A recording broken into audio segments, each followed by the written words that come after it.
that long, Doug. It's just a few laps. You start running a half a second slower than everybody else, you'll find yourself with a leader on your butt real soon. Whoa, looks like a 32 of Barton. Oh, and Wilderson collected as well as Dale. Several cars right on the front stretch. Oh my goodness, wow. Oh, the front gets off the bumper of, looks like the 33 got into the back of the 12 and wrecked. I'm not sure if we have that on replay, but the 12 went just spinning down on the inside.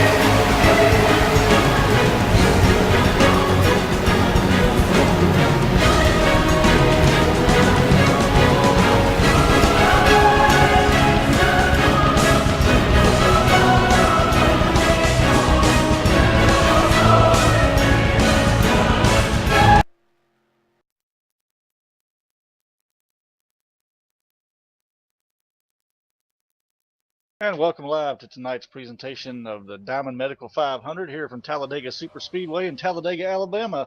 You got myself and Douglas Sargent joined by Kevin Kelly again tonight up here in the booth, along with Stephen Mahana back there, our producer tonight. And I'm telling you, Kevin, a lot of shakeups last week. Looking forward to some exciting, interesting racing here tonight at this Super Speedway. That's it. And we circled 2 races, Doug, on a calendar saying that the wild card races, this being one, Talladega, and now we've got Martinsville coming up next week. So these are the 2 big races where a lot of changes can happen real quick. Yeah, that's the interesting thing about Talladega and Martinsville being back-to-back too, Kevin, on the schedule, because you'll see a lot of the same thing, just 100-mile-an-hour difference between the two. A lot of single-file racing, a lot of beating and banging at both tracks. And you'll see some fenders get beat in here tonight, I'm sure, and some bumpers knocked in. And you'll see the same thing next week there at Martinsville too. Just like I say, about 100-mile-an-hour difference in the speeds. That's it. And the thing here, we're going to a short track next week, and it really doesn't matter about aero. It's all the chassis setup and your motor package and transmissions package, gear package, and all that. Here, you got to save those fenders. You got to save the quarter panels. Aero is so important here. So, just brushing the wall or getting hit in the rear end just a little bit too much, and bend that in or bend your nose in, and it'll knock 2 or 3 miles an hour off. And it'll sound like a whole bunch, but you're running 195 plus in a pack, and all of a sudden you pull out to go past, and it's like you're driving a brick. So very important to keep the fenders on the nose of these cars clean tonight. Yeah, and like you referred to, Kevin, this is this one in Martinsville, definitely 2 of the wild cards, and speaking of wild cards, we talk about the points every week. Louis Bussa has been able to jump out there, to a pretty good lead. He's got a 60-point lead over second place Brian Lee right now, but with these 2 wild cards we talk about, here in Talladega, one bad move early part of the race, and you finish back here in 26th, 28th, or even worse, and that whole 60 points is almost gone. And especially if you look at, second through all the way back here into 5th, there's only 14 points separating them. So one unfortunate mistake by Louis Bussa tonight could erase that whole big gap he's got. Yeah, that's it. I mean, he's got, we know when he leaves here tonight, he's still going to be the point leader, Doug. But the question is by how much? And like you said, if he has issues tonight, and gets in a wreck or whatever, like I said, we know he's going to be the point leader still coming out, but it's going to tighten things up big time.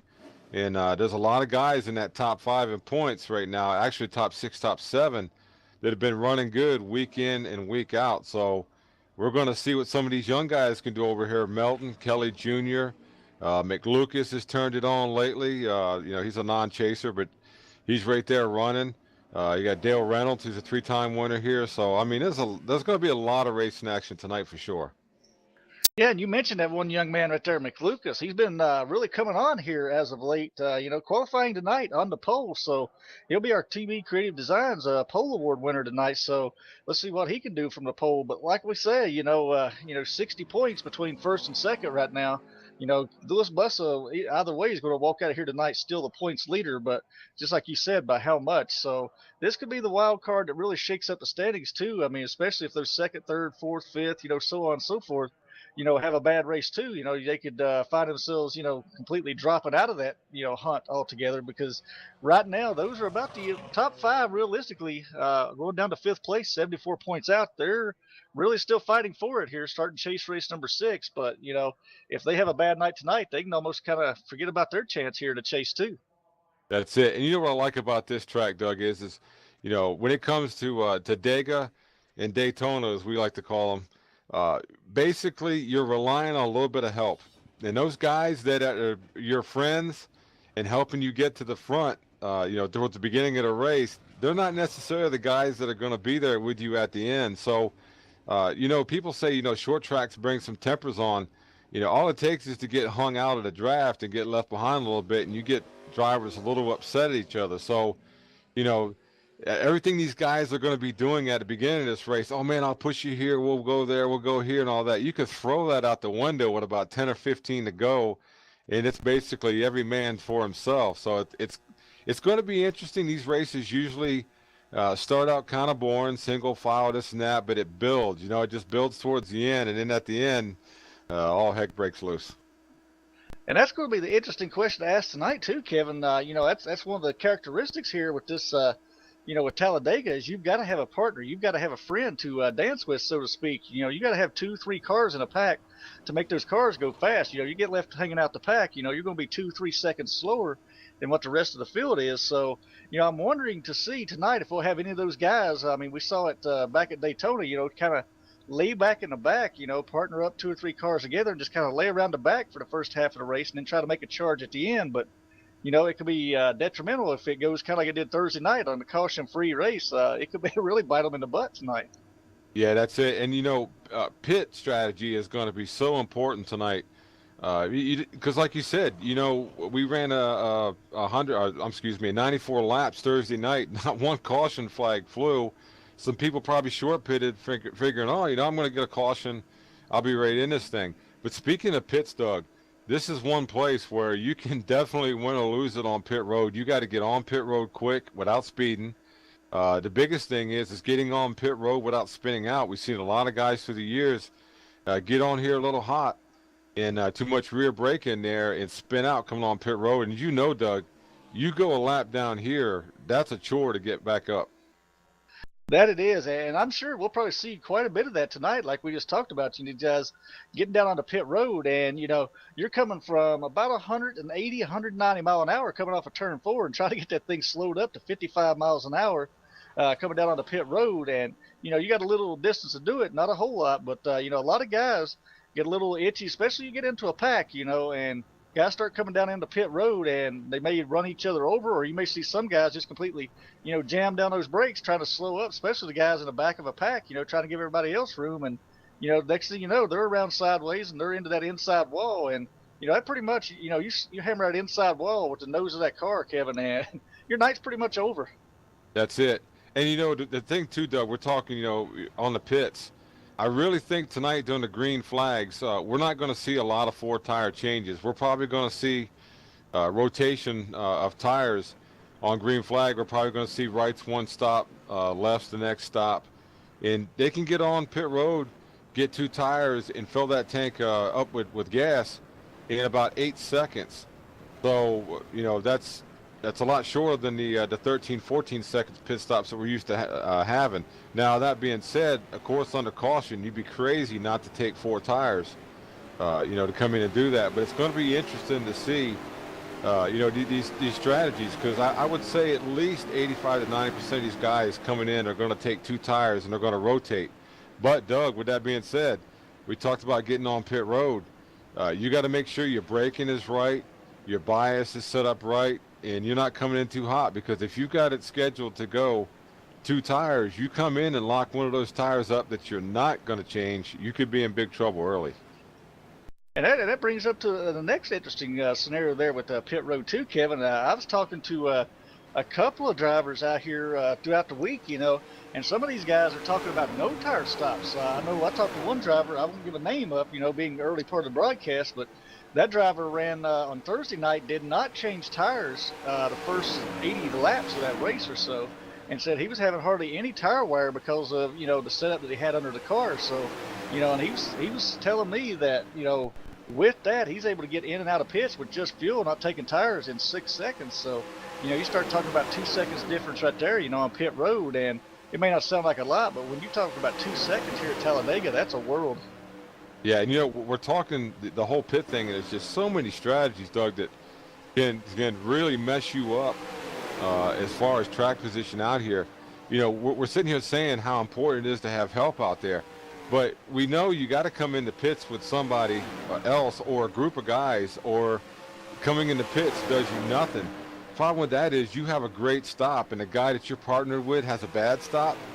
You're basically screwed out there by yourself. You got to try to jump in a pack, and you're probably running, you know, 7 or 8 miles an hour slower than everybody else out there that's lined up. So, you know, not only do you have to make sure your pit stop is right, and you don't get any speeding penalties or anything else, but the guys that you're coming in with have to do the same thing also. So a lot involved, and it definitely could win or lose a race for you just having a partner have a hiccup on pit road. Exactly, and this is one of those tracks too. You talk about that, Kevin. You know, we talk about rivalry sometimes, and guys who maybe don't get along out there on the track. But this is probably going to be the one track, you know, that you will see guys who normally will never run together, will never be close together, and really don't have a whole lot of love for each other.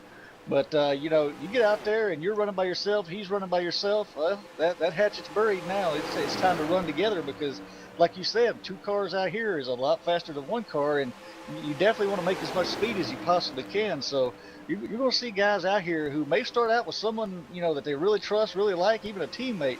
But then 30 laps into the run, you know, he has a bad stop, you have a bad stop, whichever the case may be, and all of a sudden you're running with somebody who you've maybe never ran with before, and you know, don't have a lot of knowledge and relationship with as far as how you run out there on the track, but you learn each other's style really quick then.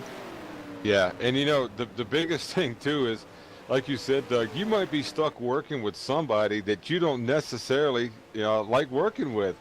Like you said, you could be a serious rival on the track, at other tracks, and you come here, and it's like, you got to work with this guy. You know, you either got to push him around or he's got to push you, you know, to get around this track. So, you know, it's like, you know, what have you done for me lately? So, I mean, you'll have those guys that will, you know, just not help somebody just because they're not going to help.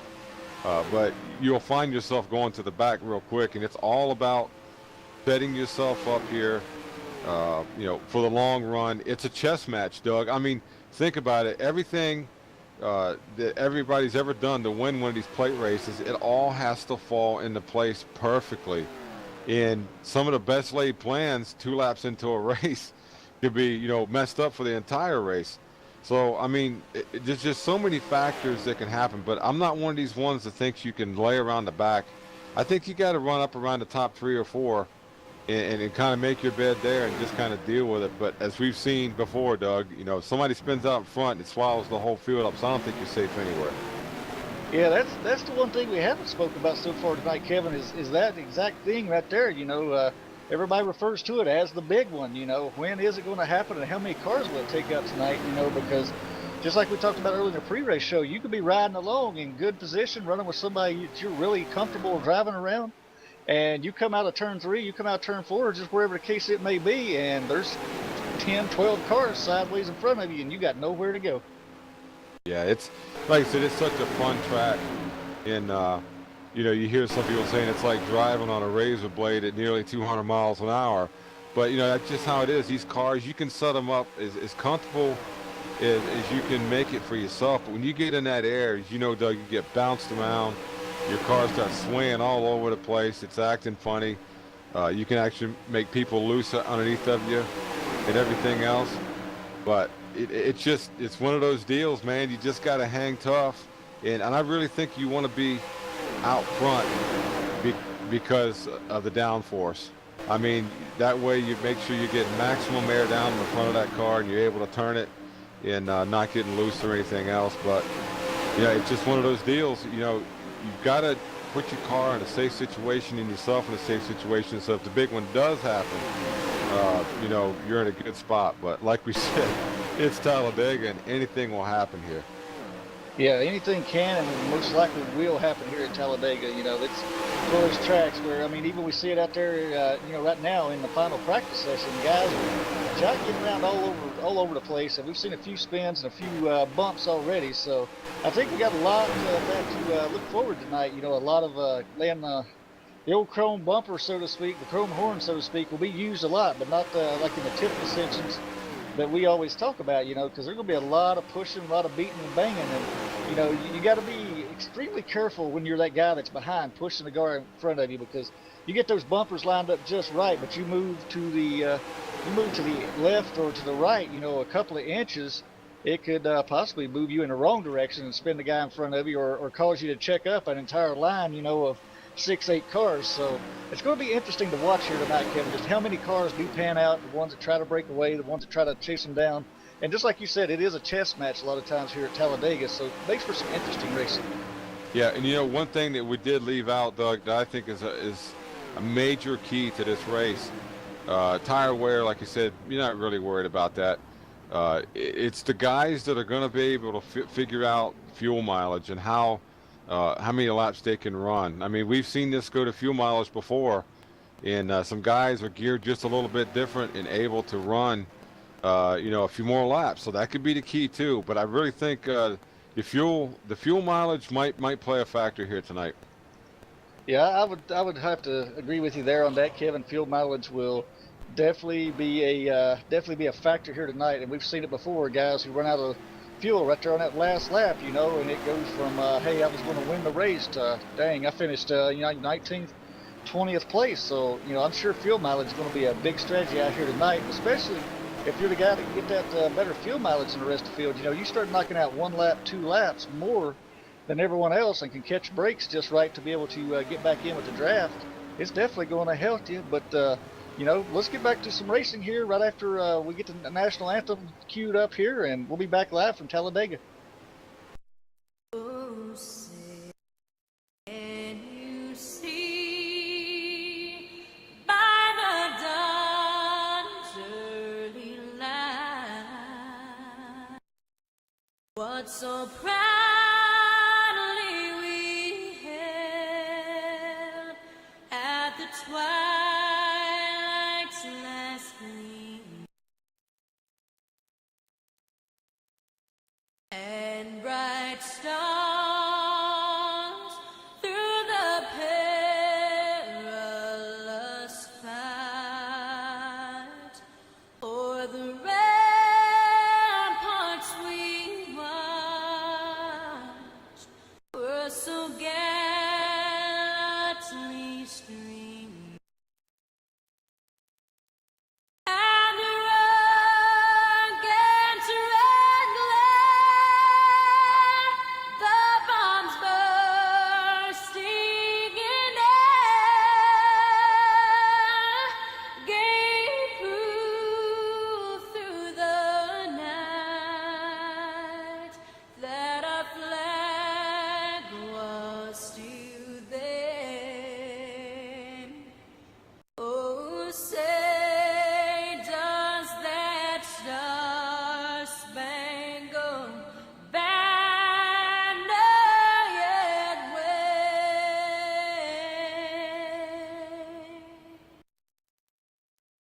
o'er the land of the free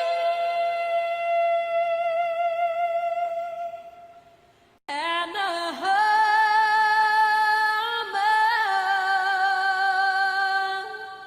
of the brave.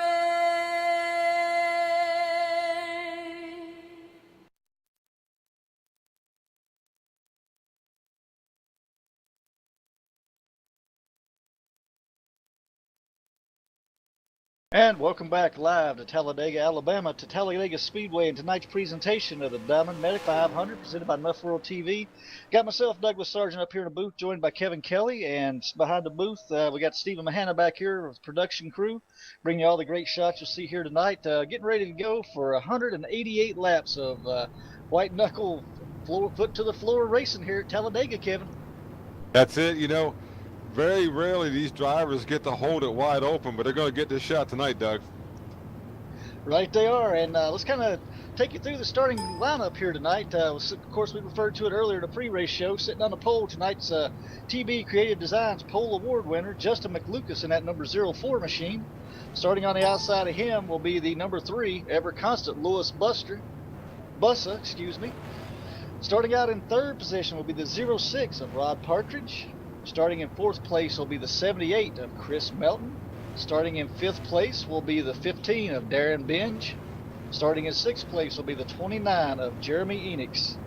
Starting in seventh will be the 8 car of Christian Vasquez. Starting in eighth position will be the 24 car of Chuck Garcia. Starting in ninth position, the number 27 of Dale Reynolds. And rounding out our top 10 tonight, the number 7 of Howard Wilbrick. All right, in P11, we've got the number 34 of Ben Britton. In the 12th position, we have the 88, Ed Wilson. Position 13, we have the number 16 of Brian Lee. Starting 14th, we have the number 41 of Steve Deo. Starting 15th, we have the 32 of Justin Barden. Starting 16th, the number 87 of Kevin Kelly Jr. Starting 17th, we have the number 12 car of Jerry Hinkle. Starting 18th, we have the 91 of Dan Pearl. Starting 19th, the 03 of Bruce Turner. And in 20th position, the 23 of Frankie Samato Jr. Starting out in the 21st position will be the number 28 of Dennis Jenkins. Starting in 22nd, the 64 of John Lawler. Starting 23rd, the number 44 of Paul Hahn. Starting 24th will be the 68 of Danny Baker. Starting 25th will be the 4 car of Dennis Wright. And rounding out our field tonight in 26th position will be the 25 of Todd Layton. So getting ready to come down the backstretch here, turns 3 and 4 now, getting ready to come down and take that always fun green flag here to kick things off tonight. So you know, looking forward to a lot of interesting racing out there. And I was just noticing on the hood, we got the Hump Day camo out there on the 25 car of Todd Layton tonight. So a little bit of fun for Todd out here in tonight's race. Yeah, and you know, he's a little under the weather there, Doug. Got hurt at work, got like 20-something stitches in his head, so glad he can make it out here and do some racing with these guys. Yeah, it will be definitely, this is one thing I'm sure it's going to take his mind off the way he feels right now, so I'm sure he's looking forward to getting a good race in here tonight and kind of enjoying himself, kind of get away from that, so to speak, as he's turning laps out here at Talladega tonight, Kevin.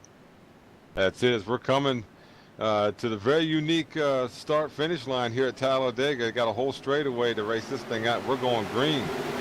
And we got the green flag up there in the air, and these guys, looks like everybody got a good start heading off into turn 1. So, you know, Justin McLucas leading the way. Looks like he got a little bit of a better start than Louis Buss up there on that outside. So we're going to see how many of these cars, who can get paired up quickly together, you know, to kind of get those nose to tails. And that's going to be who gets the advantage here. Is it looks like McLucas is getting a real good push from, looks like Partridge right there behind him. So those guys making some speed down there on the inside line already, Kevin.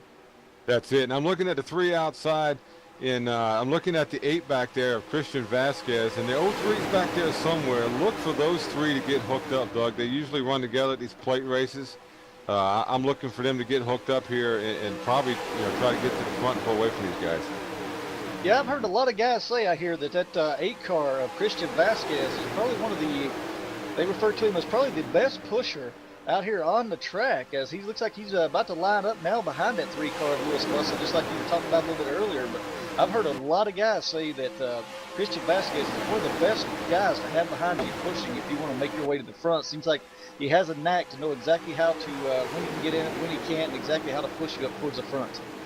Yeah, and you know, right now these guys are just trying to get single file, let the tire pressures come up, and work out the balance in these cars. You know, they're kind of nervous for the first 2 or 3 laps, and it's like a giant snake going through the corner there, Doug. These guys are trying to get on the outside, the 3 and the 8 there, but as you see right there, that pack lined up, they just pull away on the bottom. So look for these guys to settle in, and it'll be like a giant snake running around this 2.5 mile track.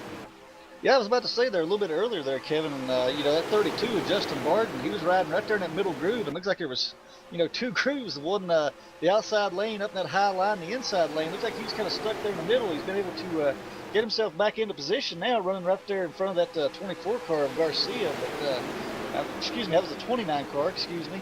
But that's one place you don't want to get caught. Isn't that referred to as the sucker hole? Guys on your outside and guys on your inside. And you're running that middle lane all by yourself. That is the place you don't want to find yourself in. That's it. And going back there, we're looking at the 3 and the 8 up on the top.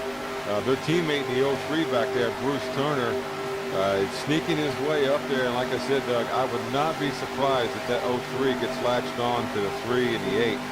Those guys have always run around here together. And they ran quite well, too. But, he's got to find a hole to get in there. And it looks like the 29 and the 24 are hooked up, and they're not going to let that happen. So they're out there riding on a high line. It takes a special kind of guy in a car to hang out there on that high side like that. You got to have a lot of trust in the guy behind you.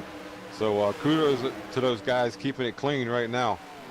Yeah, and you talk about that. That 29, that 24, Garcia and Enix, they both veterans, been around here for a while. And both of those guys are very comfortable riding around together with each other. And they're both very comfortable with, running up on that high side. And if you get, they were also teammates there last year over on their, I can't remember which team it was though, Kevin, but those guys have got a long history together, so they know how to run together. So, and of course you add to the mix, I'm looking right there behind them just a little bit, that 88 of Ed Wilson. He's well known throughout this league. He loves running that high side.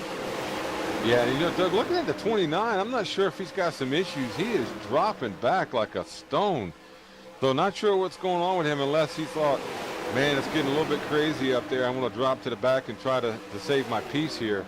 But very characteristic of the 29, getting out of the draft like that. Everybody knows Jeremy's a really good driver in the draft. So not sure what he's got going on. Maybe a little bit of strategy of dropping back. He did get a little high there. The 24 had to shoot underneath of him. So, it could be the overheating issue too. A lot of these guys will run a lot of tape, to try to make up for some speed, and not have to run a whole bunch of gear. So who knows?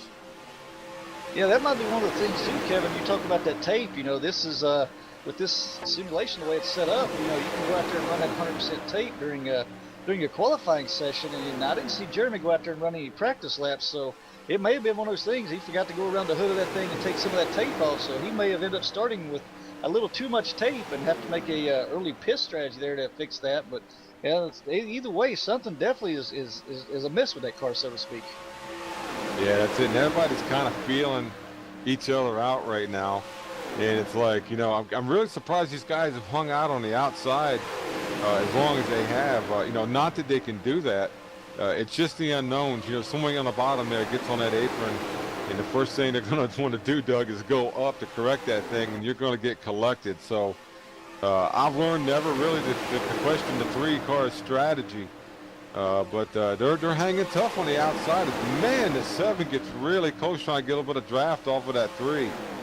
Not sure if you want to do that this early in the race, but these guys are hanging tough on the outside, Doug.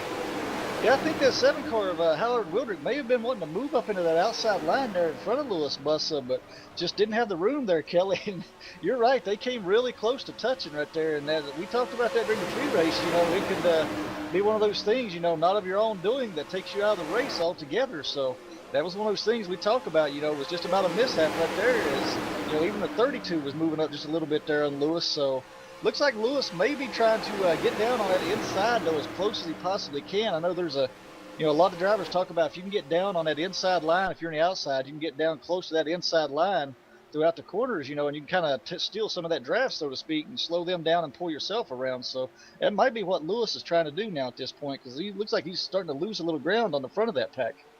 Yeah, and I'm looking at these guys in the back, the 29 and the 4, Jeremy Inks in the 29, Dennis Wright in the 4.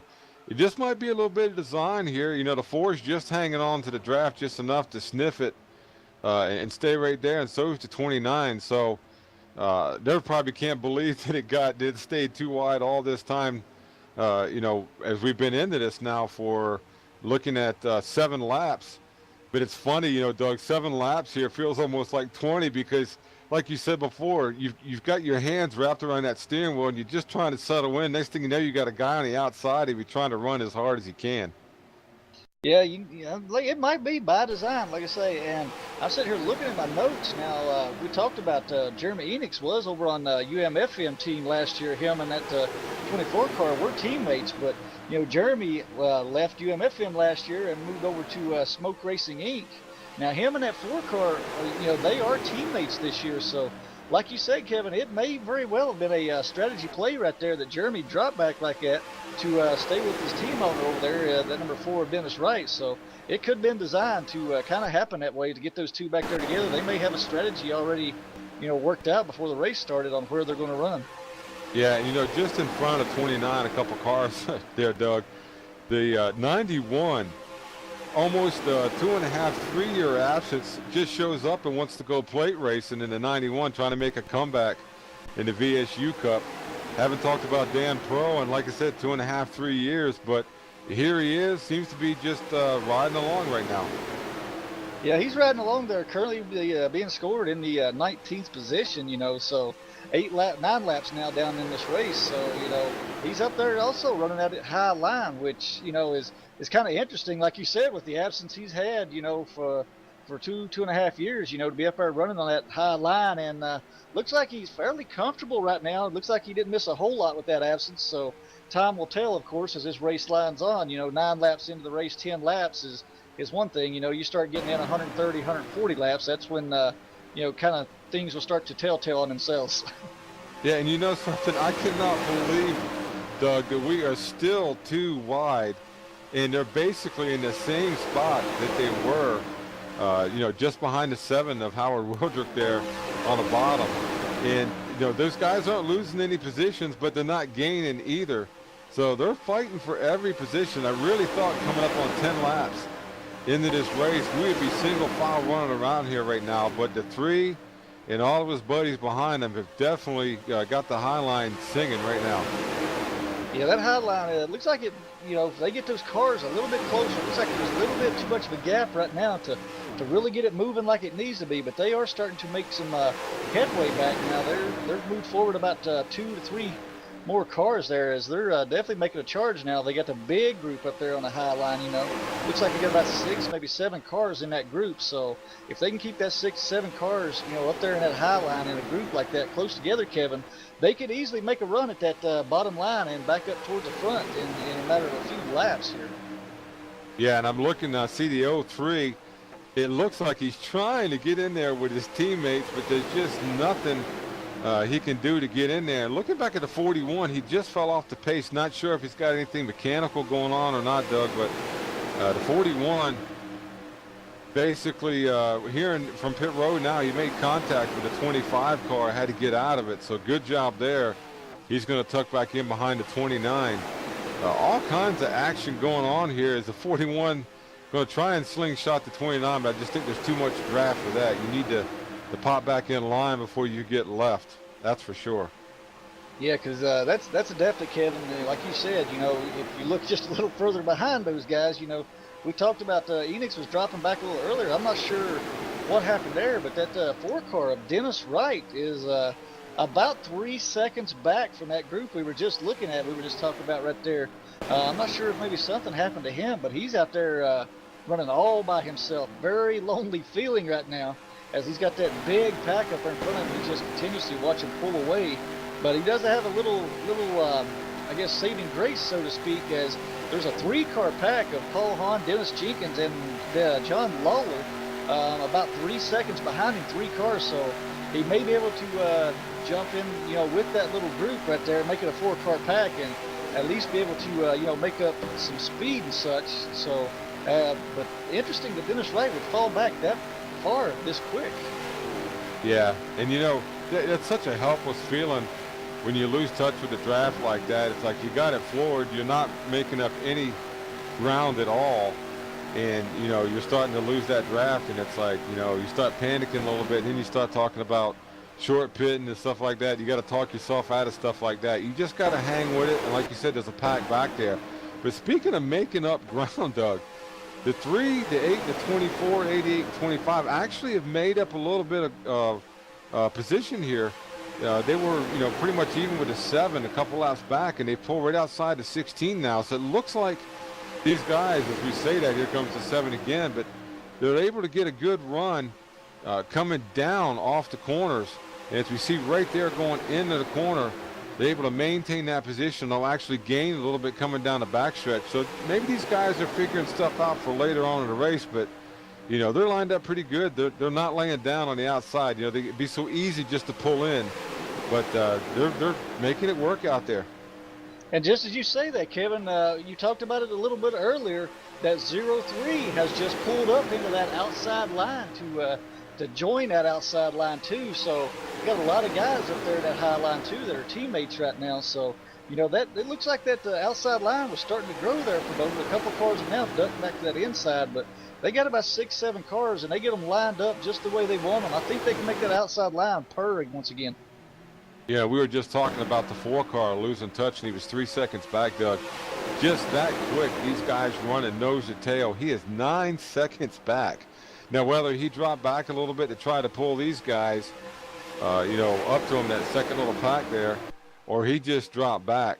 I always found, from personal experience, just ride my line and let those people catch me instead of, dropping back to catch them. You never know what can happen. Whoa, as a 25 gets in the back of the 41 up here in the pack. That was almost an oh crap moment right there. The 41 gathered everything up. The 25 got into him in the corner. It's a 32's on the apron, getting loose in front of the 12. We got action going all over the place. Now these guys are racing like it's the last lap.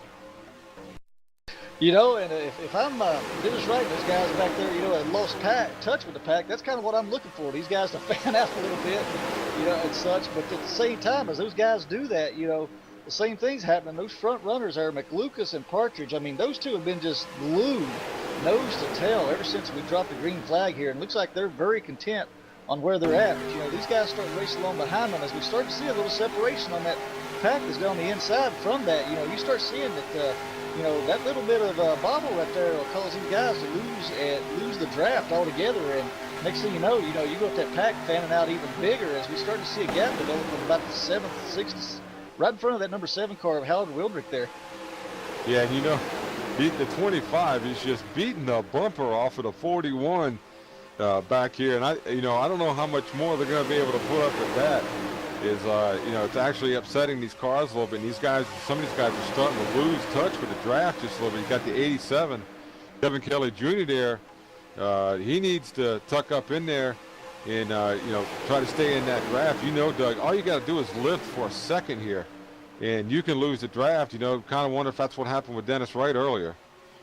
It could very well have been what it is. He lifted maybe for just a little bit there, and that caused exactly what you say. It doesn't take but just a split second, and you lose that draft altogether. And once you lose that draft, you're in, as we saw earlier with Dennis Wright, you're in no man's land. As I see, I'm looking back here like you were talking about that number 25 of Todd Layton right now. He has got Jeremy Enix in that 29 all over his bumper. I mean, it kind of looks like these guys are running as first and second right now, but those guys have got that car. Those two cars are hooked up really tight, and you got Dan Pearl. We talked about him a little bit earlier.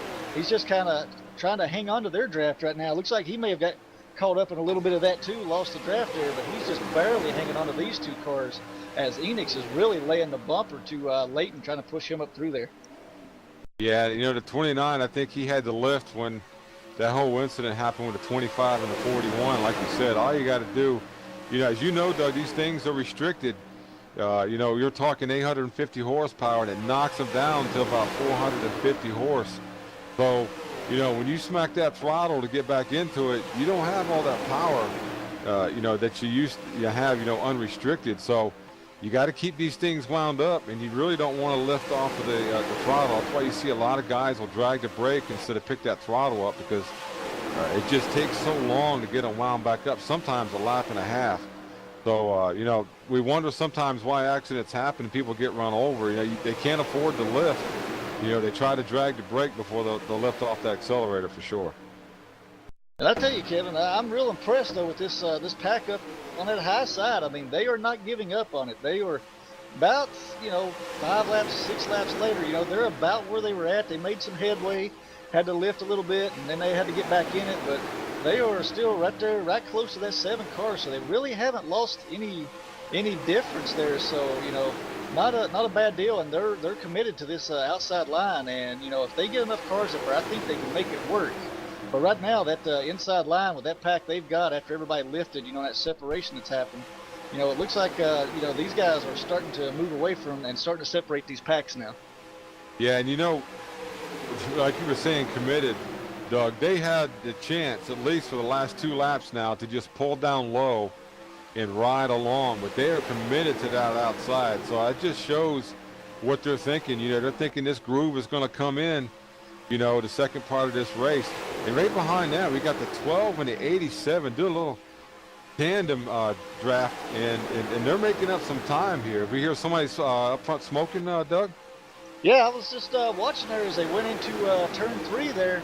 The 3 car of Lewis Bussa had a lot of smoke coming out of it. I don't know if maybe he's got too much tape on that thing, Kevin. This might be something to watch here. He had a lot of smoke coming out of that car as he looks like he's trying to get all the guys to go down and get away from him now. So he definitely must be having some problems going on.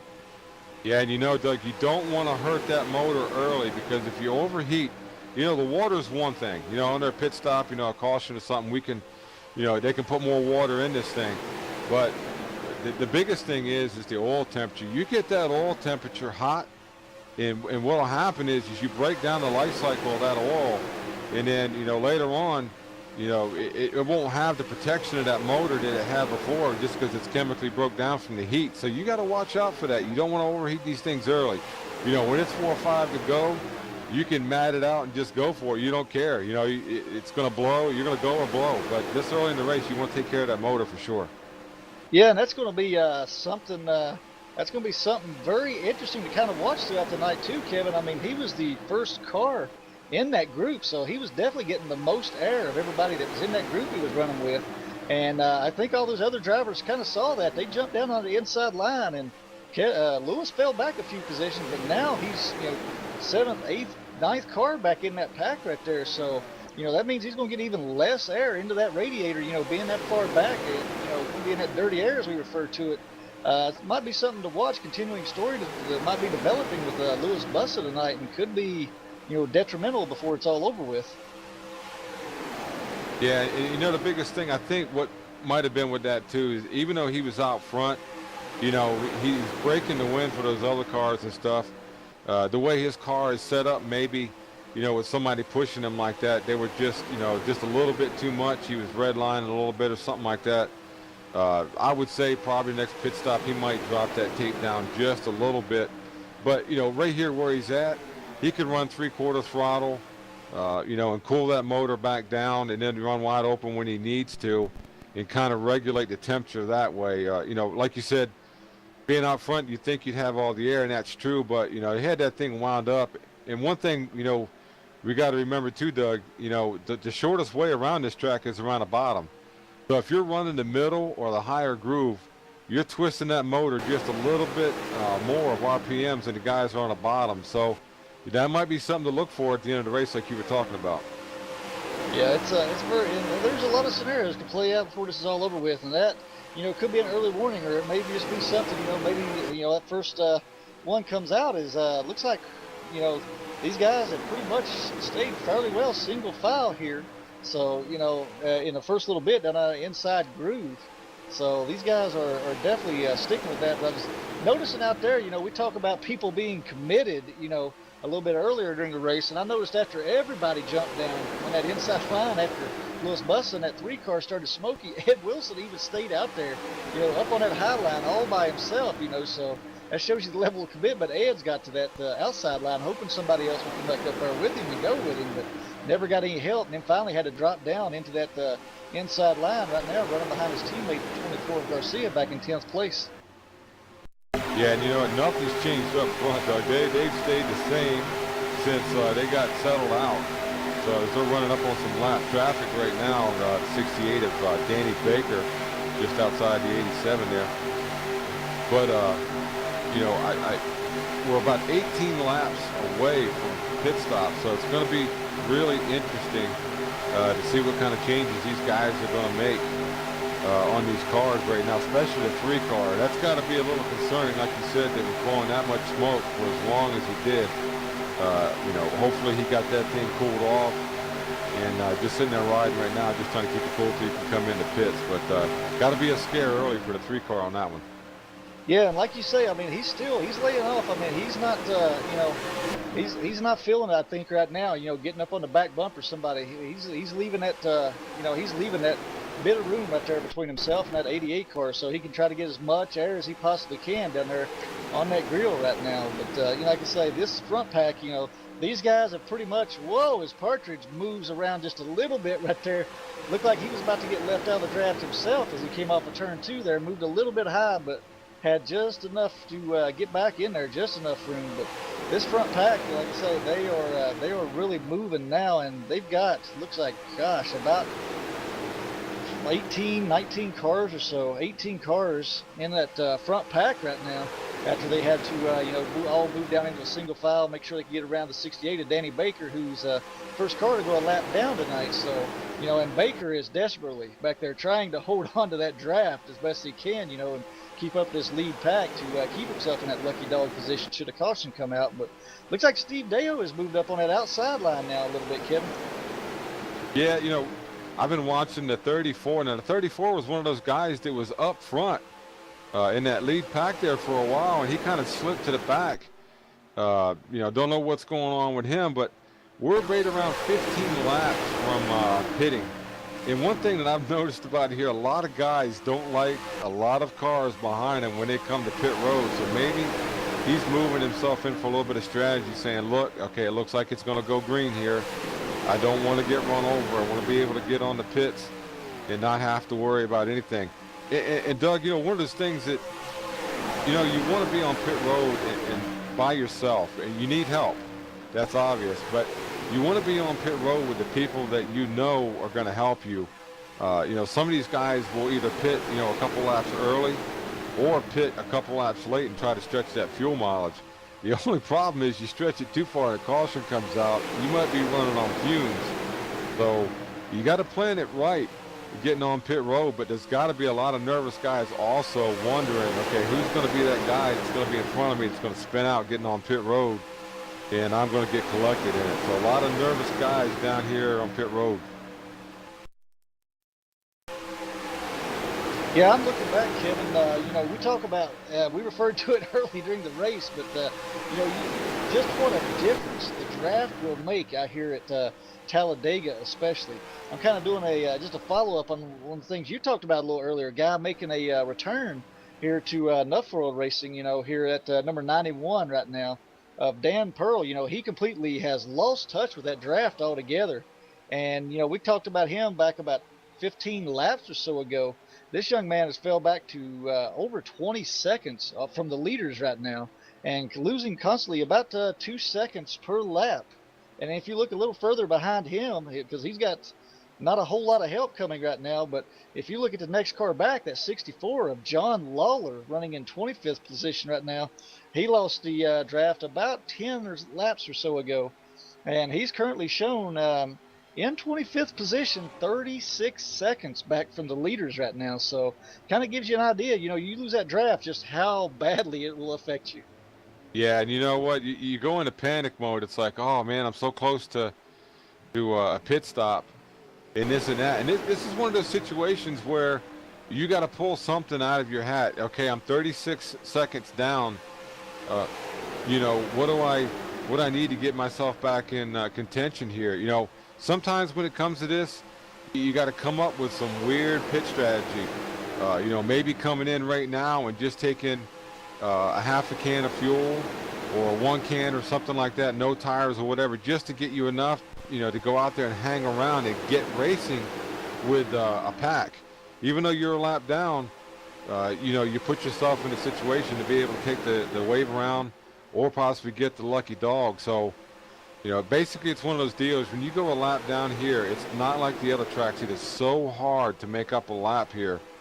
You know, probably the only thing you have going on your side is the fact that tires really aren't a factor here. So you can basically take that wave around if you got enough fuel to try to get yourself back. But it's a big hole to dig out of. Yeah, it is, and this is definitely one of those tracks we hear a lot of times about guys going to race their way back onto the lead lap. You're not going to see anybody race their way back onto the lead lap here, Kevin. And just kind of update a story here. I know the leaders we were watching them pass by Danny Baker, that 68 machine here, about 5-10 laps ago, but looks like something's let go in the engine on that. I know he was posting earlier today that he was having some problems with the valve springs and that thing, but Danny Baker will be our first victim of the night going back to the garage area. Looks like he's parking that car. So looks like engine failure on the 68 machine tonight. So unfortunate for Danny Baker, first man out tonight, finishing, looks like he's going to finish back in like 26th position. So, unfortunately Talladega and these high speeds has already claimed an engine tonight. Yeah, that's it. One of the biggest things that's a killer for these engines, actually the two things, Doug, is one, temperature. We talked about with the 3, you start cooking that oil just a little bit earlier, then you start taking the back end off the life of that motor. The other thing is missing a shift on a restart. You peg that rev limiter one time, and like you said, you can do valve spring damage there and all that. So you got to warn on the start of the race there that he missed a shift or something and over rev that motor, and that ends his night. The one thing about these motors are, we'll see 7,000 RPM, maybe close to 8,000 on the back end, depending on what kind of gear these guys are running. So, they're not twisting them all that hard here. I mean, probably the max you'll ever see here is maybe about 82, 8,300. So you got to think that maybe they had too much tape on that car, maybe too much gear. Momentum is everything with these things. You got to have just the right gear with them. And if he had the tape wrong on that thing, we obviously know what happened with the 3 with that. So, number of possibilities, but he might have missed a shift on that one. Yeah, and I'm just sitting here watching the broadcast. Stephen Hanna, like I say, he's giving some awesome video to our viewers out there. I'm sitting here watching. He's got looking right off the back of that 04 machine, looking at the 06 at Partridge. And man, I tell you what, McLucas and Partridge, those two cars are literally nose to tail. It looks like one car when you view them from the side. And I was just looking at the broadcast screen there, the way he had it pointing off the back. You couldn't see that black up in front of that car. So, these two cars have got it hooked up there in the front. And right now, Darren Benz is laying off just a little bit, but he's staying right there with them, not taking any chances of getting into that chain drafting scenario, But those top 4 are really tight right now, top 5 even for that matter. And, like you said, this big pack. But I got a feeling, Kevin, this big pack is about to break into maybe 2 to 3 smaller packs once we start getting through pit cycles. These guys get into pits and get off. 1 or 2 has a problem here and there. And I see this big pack that we got right now of, 18 drivers becoming about 3 packs by the time we get finished with green flag pit stops. Yeah, and here most of the teams are about 4 laps away from pit, Doug. So might not be a bad idea there for our old camera master, Buster, back there to keep an eye on pit road. I have a feeling there might be a little bit of carnage on there. Doug, one of the biggest things that happens at these super speedways like this is a guy will wave somebody off, and I didn't see the hand out the window, and next thing you know, you're getting run over. So that's one thing definitely to watch for here. The speeds are so great coming into pit road. Yeah, you talk about, guys talking about that possibly trying to use that early pit strategy, Kevin, to try to gain some position, get some drafting help. I saw John Lawler already peeling off, heading down pit road right now. Maybe he's hoping, to get down there and get a partner to draft with. And I'm seeing the 04 of McLucas has already signaled he's going to be entering pits to 03 to 41. So pit road is about to get very busy this time around. Yeah, that's it. And right now, these guys are trying to work out deals. It's like, are you going to pit with me? Are you going to pit with me? And this and that or whatever. Right now, you could probably pretty much hold a guy's word to us. We see the 04 peel off, and I don't see anybody pitting with him yet. So not sure what happened with that. He's going to be pitting by himself. No, the 3, the 03, the 8, the 32 are all in, as well as the 29 and 25. So here it starts, Doug. Yeah, the interesting thing I noticed right there, Kevin, just like as you were calling it right there, that 04 McLucas, I'm fairly sure he was probably only going to change 2 tires, but that right side tire was locked up. Oh, it's expensive on pit road. He just put it nose first into the wall right there. So that's going to do a lot of damage, I think, to McLucas, who spun it right there in front of Louis Bussa, too. Yeah, 29 also, Doug, here, and he had issues. I'm going to tell you right now, the 04, the only thing he's going to be good for tonight is pushing, because he has caved the nose in on that car. We're talking about aero being so important here. So we're looking at the leader, of the last, like 36 laps is now had an incident on pit road that we talked about at the beginning of the race, Doug. Yeah, and that's and the unfortunate part of that now, he's going to have an extended stop on pit road, because he's got to fix that damage. But the 29 of Enix, who also had that same problem, spun it right there getting into his pit stall. Looks like he's going to get out about the same time with him. So, they may be able to hook up together, but you got 2 cars with some torn up noses right there. We'll try to draft together. I don't know exactly how fast these guys are going to go, as pit road's getting busy once again on the other end. Yeah, here in the 27, the 87, a bunch of other cars are going to be coming in this time by, and see if they'll wave everybody off and come in. Yeah, they're coming in hot, Doug. Look at the 23 trying to whoa it up. Man, got the 27, the 24, the 23, and they're going to get in there, followed with the 88, the 87, the 12, and the 34. So another big pack coming in. Yeah, that was about to be a mishap right there. It looked like, Kevin, because those guys, several of them were on the. Whoa! Looks like we had Chuck Garcia about lost it right there, getting into his pit box also. Well, Luke Garcia was a little further back, but man, a lot of those guys, pits is becoming a problem out here tonight on this first pit stop. As Jerry Hinkle had to back up and get back to his box, so that's going to cost him some valuable time. And Reynolds is still sitting on pit road. Looks like he may be waiting on someone, to get out there. But looks like Reynolds may lose this pack altogether himself here too. Yeah, and we said pit road was going to be a make or break situation, Doug, and here it is. It has bitten some guys that were running up front, or at least running, that front pack. So right now, as we see the 15 in the 78 out there going past the 87 of Kevin Kelly Jr. So, some guys are stuck out here, Doug, without a partner right now, and they're going to get swallowed by these cars they're drafting. Yeah, and new leader after all that's over with, Partridge, who had been pushing around the 04 McLucas that whole the first 36 laps. He's out there in the lead right now with the 7 car of Howard Wildrick right on his back bumper, giving a nice little push. So, and they're coming up on looks like the 91 of Dan Pearl here. Going to be putting him a lap down here pretty soon, as he's still out there with no drafting help running by himself right now. But that big pack we had, Kevin, is no more. They are strung out all over the track now. Yeah, that's it. It's like we went from having about 20 cars in a straight line to now, we got, like you said, everybody strung out. And it looks like you said, the 06 and the 7 have pulled away to almost a 3-second lead now. So we'll see what these guys can do, nose to tail, trying to, get these guys away from these guys that are behind them, and we're going to see what these guys can do, if they can make up the gap here. But right now it stands at 2.9, so we'll see if Benjamin can pull up to that pack. Yeah, and you talked about it a little bit earlier, Kevin. You called it all together, After that first round of pit stops now, we got the 3 car of Louis Bussa, the 03 of Bruce Turner, and the 8 of Christian Vasquez. All 3 nose to tail, leading their own little pack back there. They got Kevin Kelly Jr. also in there. And looks like the 32 of Justin Barton. So these guys are starting to form a nice little pack right here. They might be able to get about 8 cars together in their pack once Brian Lee, Ed Wilson, and Ben Britton catch on. And, you got an 8-car pack like that. It's not going to take you too long to track down some of these other guys who are, a little bit further in front of them running in 1- and 2-car packs.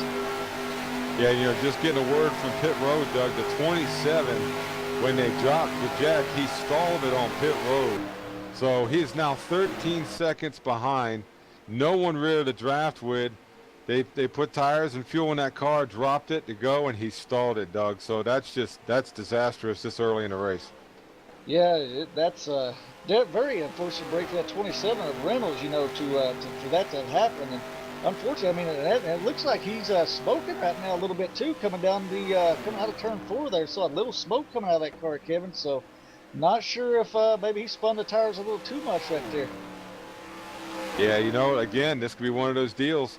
They get it fired back up, and he's doing all he can to get off of pit road and get out there and wind it up. So again, you know, you got to wonder, over revving the motor. So, you know, as we see the leaders and all that go past the 91. So best thing the 91 could do right now, Doug, is try to get on those guys and just stay there and pray for a caution to get a lap back.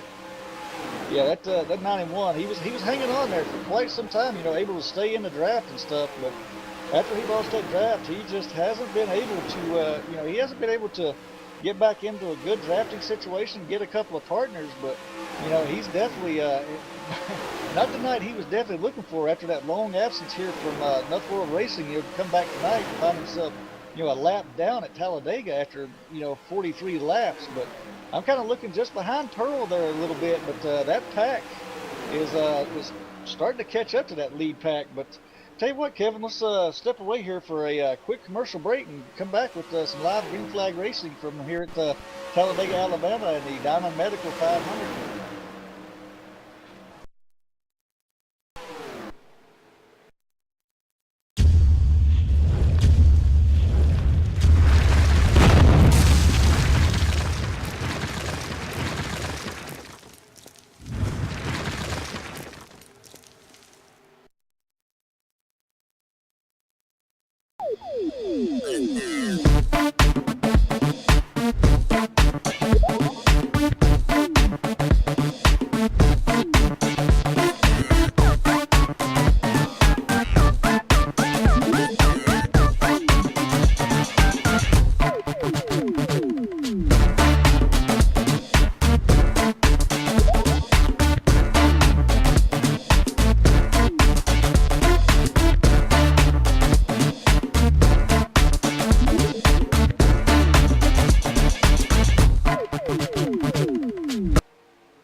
And welcome back live to Talladega, Alabama, Talladega Speedway here for tonight's presentation of Diamond Medical 500.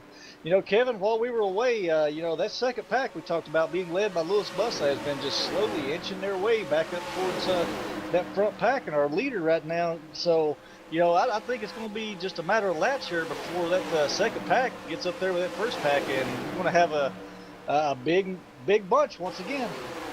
Yeah, and you know, they had the leaders had about a 3-second lead on the second pack. It was the 06 car and the 15 car had that lead, and literally we were going to commercial. That second pack is made up 2.5 seconds, and they're going to be there with like 4 or 5 laps. But one thing that's really interesting here, look at the line. Look at the line that the 06 and the 7 are running, and look at the guys going on the outside with strength in numbers, Doug.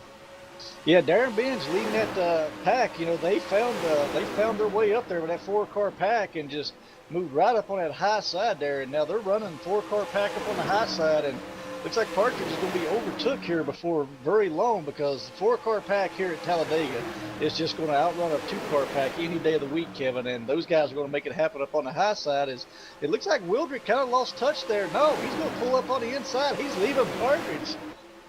Yeah, It's like, what have you done for me lately? We were talking about it. So, you know, it's one of those deals where it's like, hey, dude, I thought you were working with me. And next thing you know, you're going straight to the back as the 15, the 78, the 23, and the 24 just drove around the leaders right there. But one thing I'm noticing, Doug, you know, even though they've got the lead, they're still running that middle to high line there. So they're making that thing work around this track. Yeah, and with all that action happening, them running side by side, too wide like that, and that pack getting broken apart, look right behind them, Kevin. Lewis Bussa and those boys are almost there. Yeah, those guys are coming back with a vengeance. They're 1.3 seconds back now.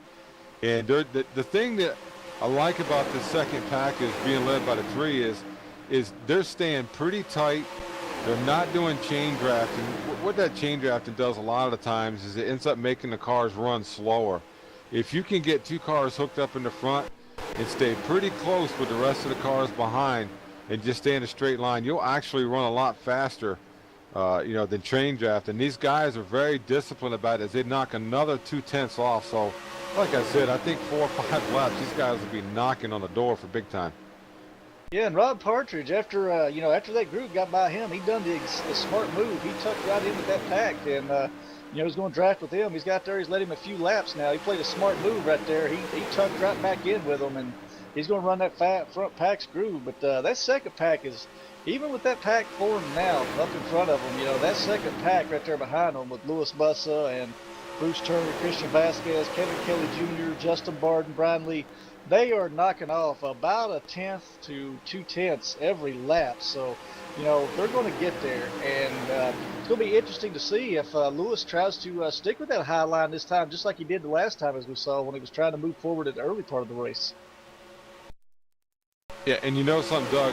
We see the 3 out there leading that pack again. So I bet you don't see smoke this time. I bet they made some tape adjustments on pit road on that stop. Because like I said, he's out there leading that pack again. As they pretty much broke even that time with the leaders. Might change here coming to the line. But, you know, interesting to see he's out there leading that pack. So he's got faith in that car, obviously, as they just knocked another 1/10.5 off on the leaders. You know, he must feel that he didn't hurt that car at all. So he's up there leading that pack around here. I got to think with the experience of the 3 car, Lewis Bussa, that if he thought he hurt that car at all, that he would, you know, kind of ride mid-pack or whatever and try to take care of it. But he's out there. But then again, Doug, he's the point leader and knows he's going to come out of here with the points lead no matter what happens. And you know, that's the interesting thing too. We talk about plate racing, we talk about Talladega, the draft, the tape, all that stuff, Kevin. But you know, you can go into the pits and add a piece of tape the size of your fingernail, or even remove, in this case, a piece of tape the size of your fingernail. It'll make all the difference in the world on these cars. You know, you add a piece that's the size of your fingernail, you can overheat the engine. You take it back off, and the car will run perfect. You know, so I'm sure that's what Lewis has probably done. Took some of that tape off, got that car back where it needs to be. So yeah, just as we said that, the 3 cars puffing smoke again, Doug. So haven't got that issue fixed yet about what's going on with it, and you got to wonder. You cannot. You know, we're 52 laps into a 188 lap race. You do not want to overdo that motor right there. So it looks like maybe it's coming from the 03 instead of the 3, Doug. So those motors are out of the same camp. So you got to be worried about that too. You know, they're not bulletproof. yeah, you know, that might be one of the things too. I mean, you talk about coming out of 03, he's tucked right in there on Lewis Bussa, you know, getting that draft. So he's not getting a whole lot of air under that engine. You know, if it continues to smoke running like that, or if he still keeps getting those temperatures up there, he may look at, you know, making a switch with that 3 car and trying to lead that pack, because, you know, if that 03's back there in that dirty air like that, in that draft, and trying to lay up on the Lewis Bussa's bumper like that to keep this pack going, it won't take long to cook that engine if it's already starting to overheat. Yeah, you know, going back to some guys, looking at 15th, 16th, 17th, and 18th. Actually, throw 19th in there too, Doug. All these guys had incidents on pit road. Look at the times, 22 seconds back for the 12 car. The 27 car right with them, 22 seconds back.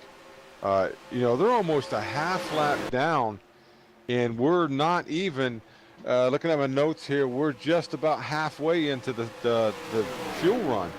So, you know, these guys have got to do something quick, you know, to try to get themselves back into this race. This might be one of those times where you just might have to come in, take no tires in fuel, and try to come out there and pray for a caution, but not exactly what the 27 and the 12 and those other guys wanted to see tonight. Exactly, and follow up on a story there, Kevin. Yeah, we were referencing it there. You know, earlier part of the race, that number 4 car of Dennis Wright looks like he's went back to the garage. Also, same issue as what Danny Baker had a little bit earlier. So looks like he's got a valve spring, you know, let go in that engine. So apparently there was something going on with that engine back when we talked about him falling back during the early part of the race. You know, so. Add to the list another victim tonight, Dennis Wright, with engine failure also. Yeah, and you know, NASCAR, the VSU Cup Series, they mandate a minimum speed. And if you're not able to carry that, you know, they will black flag you. So no, he wasn't parked by the officials, so something must have, like you said, expired on that motor. Like you said, the 4 car definitely did not. You know, we were talking at the beginning of the season, Doug, about people kind of backsliding into the chase. And, you know, the 4 car, by no means a slouch of a driver, a great driver over here. Enough his first year over here, or first year and a half, I should say, over here. Raced some last year. But he's one of those drivers that we talked about that kind of backslid in the chase, had some bad runs coming in. And sometimes that just, you know, continues over into the chase, just spills over into it. You got to have Big Mo on your side going into these things. If you kind of backed in, you know, it usually follows you through. You know, I'm kind of watching this group here, Kevin, that's led by Louis Bussa, and we referred to about 5 laps ago that 03 of Bruce Turner starting to smoke being tucked up. But you know, ever since that happened, this group has actually started going slower. They have, they've actually lost half a second to that lead pack now. And I'm hearing actually across the radio right now, I'm hearing down on pit road that the 03 is definitely having some heating problems right now. And he's had some talks already with that 3 car and that 8 car. Their spotters have been talking, and they're going to try to slow the pace down a little bit, keep those 3 cars together, and allow the 03 to kind of cool that engine down a little bit. But to me, it would seem, you know, the easiest way to cool that engine down a little quicker would be to put that 03 out front and let the other cars, you know, fall in behind him. Yeah, you know, the quickest way to cool this thing down is it looks like the 03 is just, you know, trying to poke that nose out there and get a little bit of air. You know, I haven't seen any smoke out of the 8 or the 87 or the 32. Might be a good idea just to drop back, ride it behind those guys, you know, throttle it up. Throttle it down just a little bit and, you know, try to cool these things down. Of course, the VSU Cup has a rule, you know, if you're smoking, you must control it or get on the pit road. You know, it's kind of hard to see through all the smoke coming out of these cars. But better yet, Doug, we're coming up on 60 laps into this race, and we've seen 2 or 3 of these team cars start smoking. You got to wonder what kind of life you're taking off the back end of these motors. It's such a long, grueling race. Yeah, that it is, because this is one of those tracks where, unlike some others, you know, you're on the throttle and out of the throttle, and gives that engine a little chance, you know, to get a little break as you're going down in these corners and stuff. But this is one of those tracks where you're constantly, there ain't no lift on these throttles. You lift the throttle, you let that engine wind down a little bit, you're losing time, you're losing position. So, you know, you got to constantly keep that engine wound up, you know, and if you ain't keeping that engine wound up, you're just losing time. But, you know, that's definitely hard on the engine here, and you start adding to that the factor of that thing getting too hot, then you're definitely taking away, you know, from the life of the engine on the far end of this. So, you know, you're still looking at about 130 laps to go here. So they've got to conserve these engines for quite a while longer. It ain't like they can go out there and run them at full bore and not worry about it right now. They've got to worry about those engines as they're continuing to lose time. So they may have to look at, you know, getting spotters talking around each other and getting some cars moved around to try to make up some time here. Yeah, and you know, the thing is that the rate that they're losing time, yeah, we're watching them lose time, Doug. We're going back and looking at the 12 and the 27. Jerry Hinkle on the 12, the 27 of Dale Reynolds. They've lost 2.5, almost 3 more seconds back. They are 24 seconds down, almost 25 seconds down. So right now they're about a half a lap down. And, you know, you got to wonder what those guys are going to be able to do. But like you said, this pack here is slowing down, Doug. And let's take a look at the speeds at the lines and just see what these guys are running. Yeah, right now, you know, Kevin, that speed at the line, that time back, the fastest car out there, well, the fastest two, we'll say, is Darren Binge and Chris Melton, which, you know, those two cars are out front, and they're pushing nose to tail on each other. But they are roughly about a tenth of a mile an hour or better faster than that pack behind them, which, you know, is going to make a big difference right there. So they're averaging all these cars, all the top 10 are all in the 174 plus, you know, mile per hour range right there, average through the laps. So they're all running good times, but like I say, that second group just isn't able to run per se full throttle because they're trying to let that 0.3 cool the engine down. Yeah, I would think on this, you've already seen two of the team cars smoke now. It heard that the 3 was just puffing just a little bit a couple times. So you're going to have to take adjustments to that car to keep it cool for the rest of this race. I mean, we're not even halfway yet, and we're talking you're overheating these things 2, maybe even 3 times now. And one, you know, once you lose the water, they don't gain it back. You know, once you blow that water off, that's it. And number 2, like you said, the engine oil. When you start overheating the engine oil, you break down the viscosity at even more than what it does under normal conditions. So you got to kind of wonder the strategy about running, you know, that much tape on these cars, or, you know, is it a gear thing? I mean, you got to have a happy medium here, and I can't help but think maybe the 3 car and the rest of his teammates were maybe thinking they were going to be able to stay out front with these gears and stay lined up and take care of these cars. As we look right now, Doug, they're almost 2 seconds down, and they got to run these things. Yeah, and Kevin, I'm looking back here a little further back here in 23rd position right now at the number 91 of Dan Pearl. We talk about, you know, guys who, you know, don't typically see running together a lot of times. You know, I'm looking at the little pack they've formed here.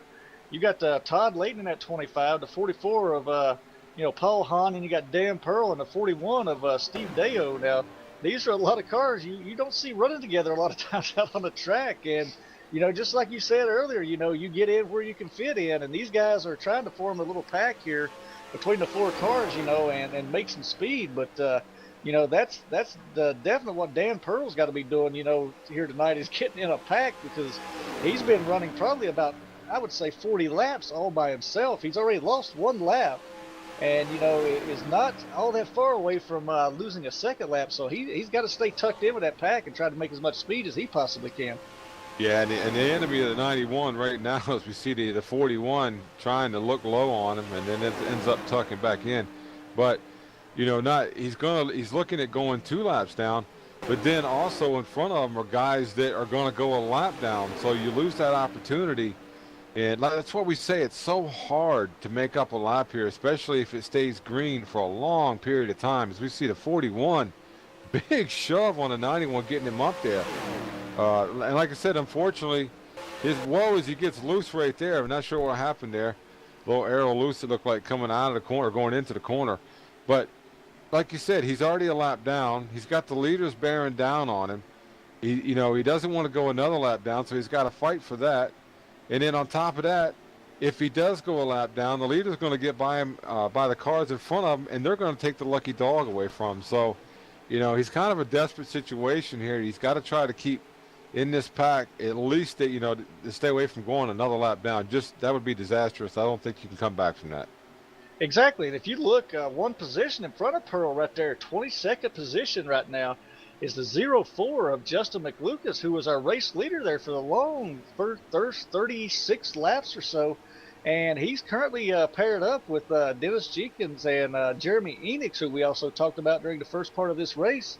They're running right now in 29th and 20th, 21st, and 22nd position. So you got some good cars right here who are currently, they're showing 47 seconds lap, 47 seconds down right now to the leader too. So just like you said, these guys are, you know, once about 5 more seconds gained by the leaders on these guys. And, you know, you're looking at 3 new Lucky Dog participants right here. And it's going to be interesting to see how much fighting they do to try to stay in that lucky dog position and see, you know, most likely one or two of those cars are going to try to leave the other to try to fight it out and tuck in with that lead pack. So, just like you said, that's the worst thing could possibly be happening, you know, for Dan Pearl. And if they get up there, you know, past these guys, then he loses that opportunity. Yeah, and you know, looking, just keeping an eye on the 27 and the 12. We're looking at their progress a while ago. They're riding the 12th car of Jerry Hinkle's in 16th, Dale Reynolds in 15th in the 27. They are 35 seconds down, Doug.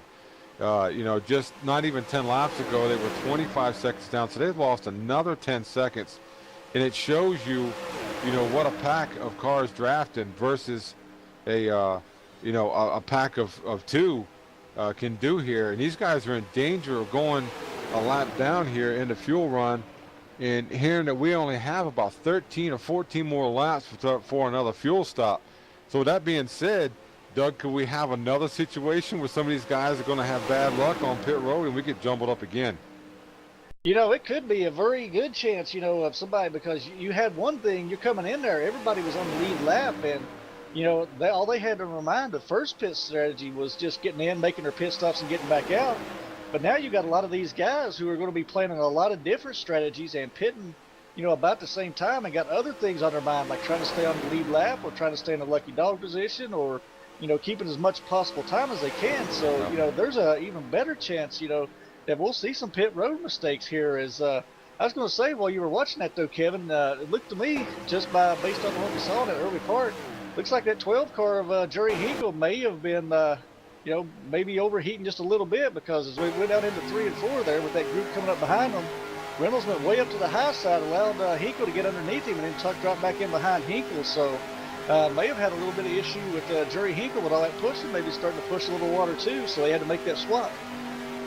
Yeah, and you know, maybe these guys knew they were going to have bad pit stops and threw a little bit of tape on there while they were sitting there waiting for the jack to come down. So that could be another thing. You know, you try to make more speed out of these cars, you know, by adding some tape to it when you're not in the draft. So it's a fine line that you run there to try to make time around here. But, you know, with that being said, they're just dropping like a rock. They're 37.5 seconds back.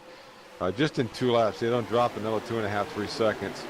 I'm telling you, if they don't get a caution here, it's going to be a long, long night for these guys.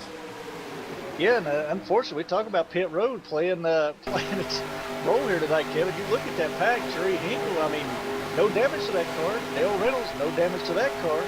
You know, just got into pits, had a bad pit stop. You know, Hinkle turned it sideways in his pits, but didn't hit anything. Had to spend extra time, you know, back the car back up and, you know, get it back in the pit box right. Dale Reynolds, of course, you know, went to leave after the jack dropped, stalled the engine. So, you know, they done no damage to the car realistically or anything, but just, you know, an unfortunate incident on pit road. And just like you referred to, now they find themselves 37 seconds back of the lead pack right now, and got guys who, you know, back in 16th position, and they got cars who, you know, had some bigger issues right there with them now, drafting in with them. Yeah, it's like we got a mixed bag here. You know, we've got Dan Pearl hanging on to that lap. You know, he's hanging on to that 1 lap down as we see McLucas finally lose that spot right there. But, you know, I mean, you got Dennis Jenkins trying to hang on to the tail end. You got McLucas that just went a lap down. You know, Dan Pearl, the 32 car, I'm sorry, the 91 car, he's looking like he's going to go, you know, another lap down as we see the 29 go a lap down with the 28 car. So they're picking him up and knocking him off. I mean, right here, you know, you've got to get with someone, you know, to try to draft. It's just one of those deals where, you know, it's damned if you do, damned if you don't. What do? These guys need a caution bad. Yeah, there's several cars, you know, especially, I mean, you got some good cars out there still too, and that's what's got to be frustrating for the drivers. You know, if you're, you know, Enix, or if you're Dale Reynolds, or if you're Jerry Hinkle, you know, you've still got a good car underneath you. There's nothing wrong with the car. You just got caught in a bad situation with pit road, and now you're trying to make the very best out of it that you possibly can. But, you know, you're just not in the position you want to be now, and it's got to be so frustrating for these guys. So, you know, a lot of these lap down cars too, you know, will probably, if they don't catch on to this lead pack as we went by, like you see Enix, he's been able to catch on to that draft, but the 04 of McLucas and that 28 of Dennis Jenkins doesn't look like they were able to hang on to the draft there. But you got that pack right behind them up there with Lewis Buss and those guys, you know, just over 2 seconds back. And, you know, I'm sure they're going to be able to tuck in with those. And Lewis may even, you know, keep one of those cars up front and kind of, you know, put the bumper to him and see if they can make some up too like that, since that 03 has a tendency, you know, a chance of overheating if he's pushing. You know, Lewis may take the chance to start pushing himself on the car in front of him. And 4, I mean, we're seeing the 04 right here. We're seeing, you know, the difference between, you know, a good car that he had before and the damage that he got on pit road. Of course, he's by himself, but we talked about aero being so important here. And the 04 has just got to be kicking himself in the head for making that mistake on pit road. Yeah, he went out there, ran a nice lap, put himself up on the pole tonight, started things out. Had the first 36 laps, had a good car underneath him, but just, you know, locked those brakes up, coming into his pit stall and put it in, nose into the wall. And, you know, he finds himself now a lap down, way back in the field, unfortunately. And definitely not the night, you know, that 04 was looking for, you know, after having such a great qualifying lap. And right now being shown is the third car 1 lap down, so, you know, doesn't even have a fighting prayer, so to speak, right now, being a lucky dog if a caution were to come out. So, you know, and they're getting pretty close right now, Kevin, to pit stops too. So even if a caution were to come out right now, it's not going to benefit McLucas in any way to try to take a wave around. So he's definitely stuck in a rock in a hard place, so to speak, right now. Yeah, and you know, we're looking back at the 7th place, the 3 car. We're looking, I think, at just under about 5 laps to go, it looks like, for you know, for most of these cars to come in. Hearing on the radio, some of these guys are going to start stretching this fuel mileage a little bit, so you got to be careful with that. But the 3 cars, basically, they've hung around 1.5 to 1.7 seconds now. Not sure if they, you know, they're just riding like we said before, or they just can't make that time up on that front pack. But it's basically just kind of stonewalled right around 1.5 seconds back. But I gotta think that you know, these next round of pit stops here, we might have some more comers and goers, because like I said, it's so hard getting on here. And we've seen what happened on pit road, not alone getting on pit road. Yeah, and I'm looking here just a little bit off of the back of that pack right there. Dennis Jenkins, I was going to say, but he's closed it up a little bit now, is looks like Todd Layton, Partridge, Paul Hahn, Howard Wildrick, a lot of those guys are deciding to pit this time back, Kevin. So pit road time, we're about to see, you know, Enix, Barden also saying they're going to pit. So looks like a lot of these guys are getting ready to head down pit road. So let's see what carnage ensues with the pit road and pit time this time. Yeah, hearing there's a whole group getting ready to come in right now, Doug. So we might want to stay glued into pit road to see what happens here, and a whole bunch getting ready to peel off and go to pit road. Yeah, it looks like the leader Darren Benz is down on the apron there. That 78 of Chris Melton's got that tires locked up. He is. Oh, looks like Benz goes around. Looks like Melton just about went through the grass. He may have missed a commitment cone, but Benz definitely looped it around right there on pit road going in. So I think he may have been a little bit worried about that 78 car, you know, of running him over, as he had those brakes locked up heavy and caused Benz, you know, to spin it getting into pit road right there. So unfortunate for Darren Benz, and that's 2 pit stops in a row, Kevin. We've seen a leader come in and have issues. Yeah, and that's what we were saying. You know, here we are again, you know, having a mess on pit road and changing, you know, the order. Wow, as it come 3-1 out of the pits there. So, you know, pit road has claimed some victims again. And unfortunately, it seems like pit road is claiming all the victims. It seems to be the leaders both times. So, wow, you know, unfortunate incident there for Darren Benz. It doesn't pay to lead, I guess, though. Wow, looks like we got a car miss pit road coming through the grass right there this time, Kevin. I can't tell who that one is, but interesting use of the grass for pits. Wow, and that's a 16 car, Brian Lee, who's in the top 5 of points, and he misses pit road, you know, and has to come in like that. So that's going to cost him a bunch of time right there. And not only that, I'm wondering how much grass he picked up in that grill that might hurt him later on too, you know, that caused that car to overheat. But yeah, pit road is definitely the fiasco tonight. It's very interesting. But as all cycles through, Chuck Garcia now, Dennis Jenkins looks like he's coming to pit road. Frankie Samato, who's our leader right now, coming in. Frankie's getting in really well, so that might benefit him in the end. Garcia gets in well, so looks like this group had it figured out, how to get on pit road. Yeah, and you know something, Doug, you got to wonder with a 15 wrecking like that, who lost a dancing partner right there? So everything that you had, made up as plans and alliances and drafting and this and that, now one car wrecks and people have to avoid them, and that throws that plan right out the window. So now who you were drafting with before, you've got to change those plans. And hearing that the 16 has got a drive-through penalty, that's just a killer, Doug. Yeah, that it is. I mean, that's unfortunate for him. As I'm looking up here, I'll tell you the one that's been so far really, I don't know if you'd say lucky, but he's had a lot of good luck there. Is that 06 of Rod Partridge? He's came in the car behind the leader both times. Running in second position both those times, and been able to come right down pit road and have no issues. He's currently following around the Wildrick machine at number 7, currently running in the top 5 right now. So Partridge is having himself a good run, as it looks like, there is cars everywhere right now in this backstretch. As you got guys who are on the lead lap, guys who are just coming out of pit road. It's all kinds of a mess out there right now, Kevin. Yeah, it's going to be, every time we've come in for a pit stop, Doug, it's been one of these deals where we've had a big shakeup. And it looks like it's happened again. So if this thing stays green, it's like the only thing that can beat these guys is themselves. Yeah, and looks like Chris Melton, our new leader, we've talked about him a lot here. One of those comers and goers here lately, Kevin. This young man's been doing well. And looks like that 29 of Jeremy Enix is, glued right to his bumper. But Wildrick in that 7 car, the 06 of Partridge, closing the gap quickly. So we're going to have a good little pack here, but looking at that front pack, quite a few of those guys aren't even lead lap cars now. Yeah, I know it. Some of these guys are relying on lap down cars, and these lap down guys are leaning on these guys that are, or a lap ahead of them or whatever.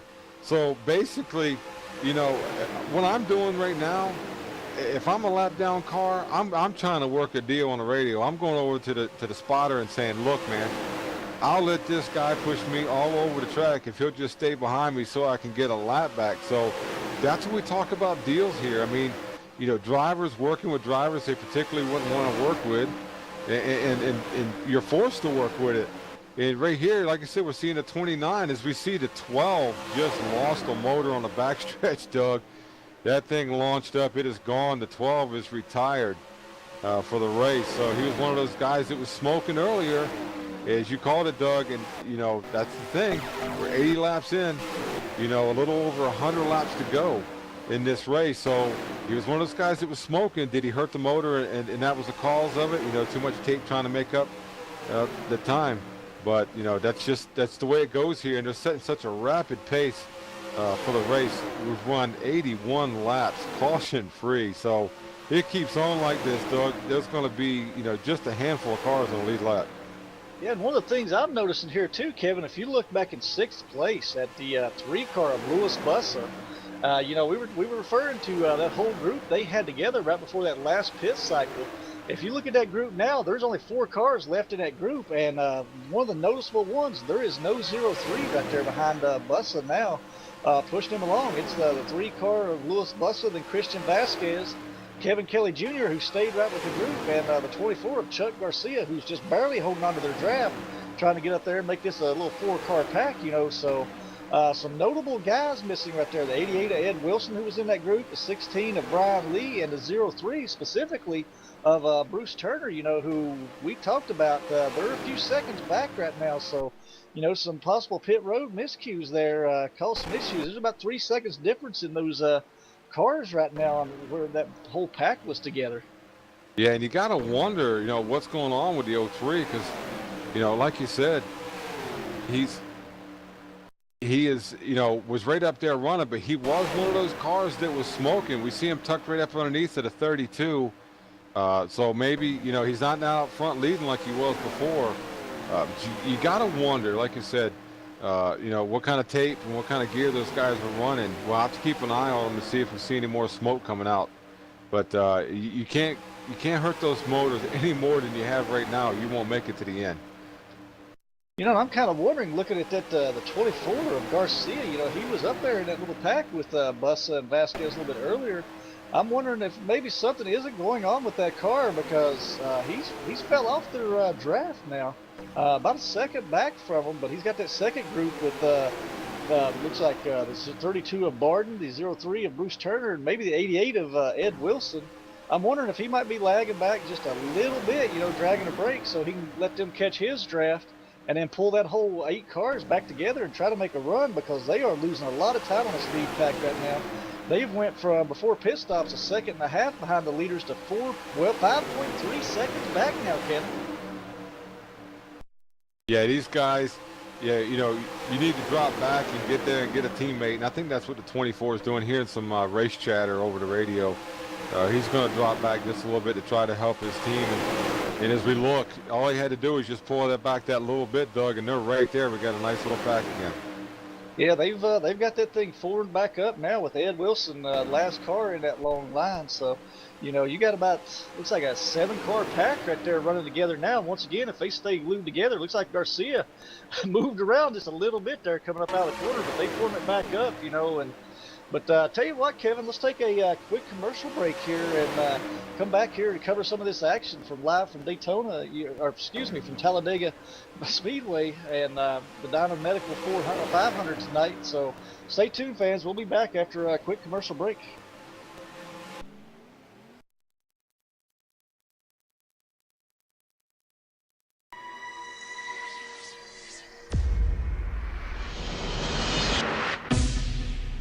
Link engaged.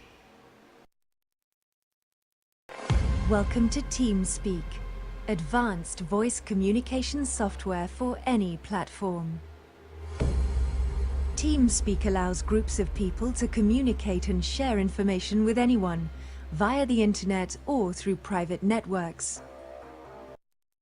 Using your Windows, Mac or Linux-based computer, all you need is a headset with microphone, and in minutes you can be chatting with others in real time using our crystal clear voice technology.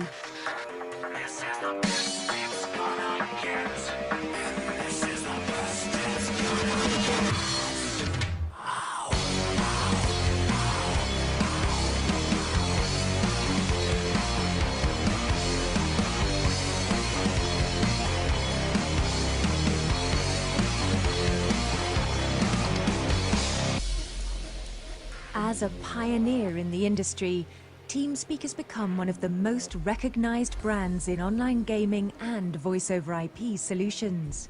TeamSpeak features include a customizable toolbar, a clickable server icon and support for channel icons, custom graphics and BB code-enabled info panes, detailed user info and support for uploading avatars, firewall-friendly file transfer, tabbed public and private text chat with logging, custom skins, themes and sound packs, and much more. I'm someone that's more than just a casual gamer. It's important to me to have fast, organized, quality voice comms. With TeamSpeak, I'm able to quickly customize user permissions and email a privilege key to an offline user. So the next time they log into the server, they'll be set up exactly how I want them to be. TeamSpeak also lets us do file transfers, assign player rank, insignia, upload avatars, or create custom skins. For me, there's no better choice out there than TeamSpeak. TeamSpeak is free to use for non-commercial entities. Low-cost professional hosting is also available through our global network of authorized TeamSpeak host providers. For online gaming titles, social networks, government, military, or simulator projects, TeamSpeak also offers a software development kit. The TeamSpeak SDK allows developers to integrate our technology directly into their existing product or service. So no matter which game you're playing, or with whom you wish to communicate, TeamSpeak has you covered. TeamSpeak. Flexible, powerful, crystal clear voice communication on any platform.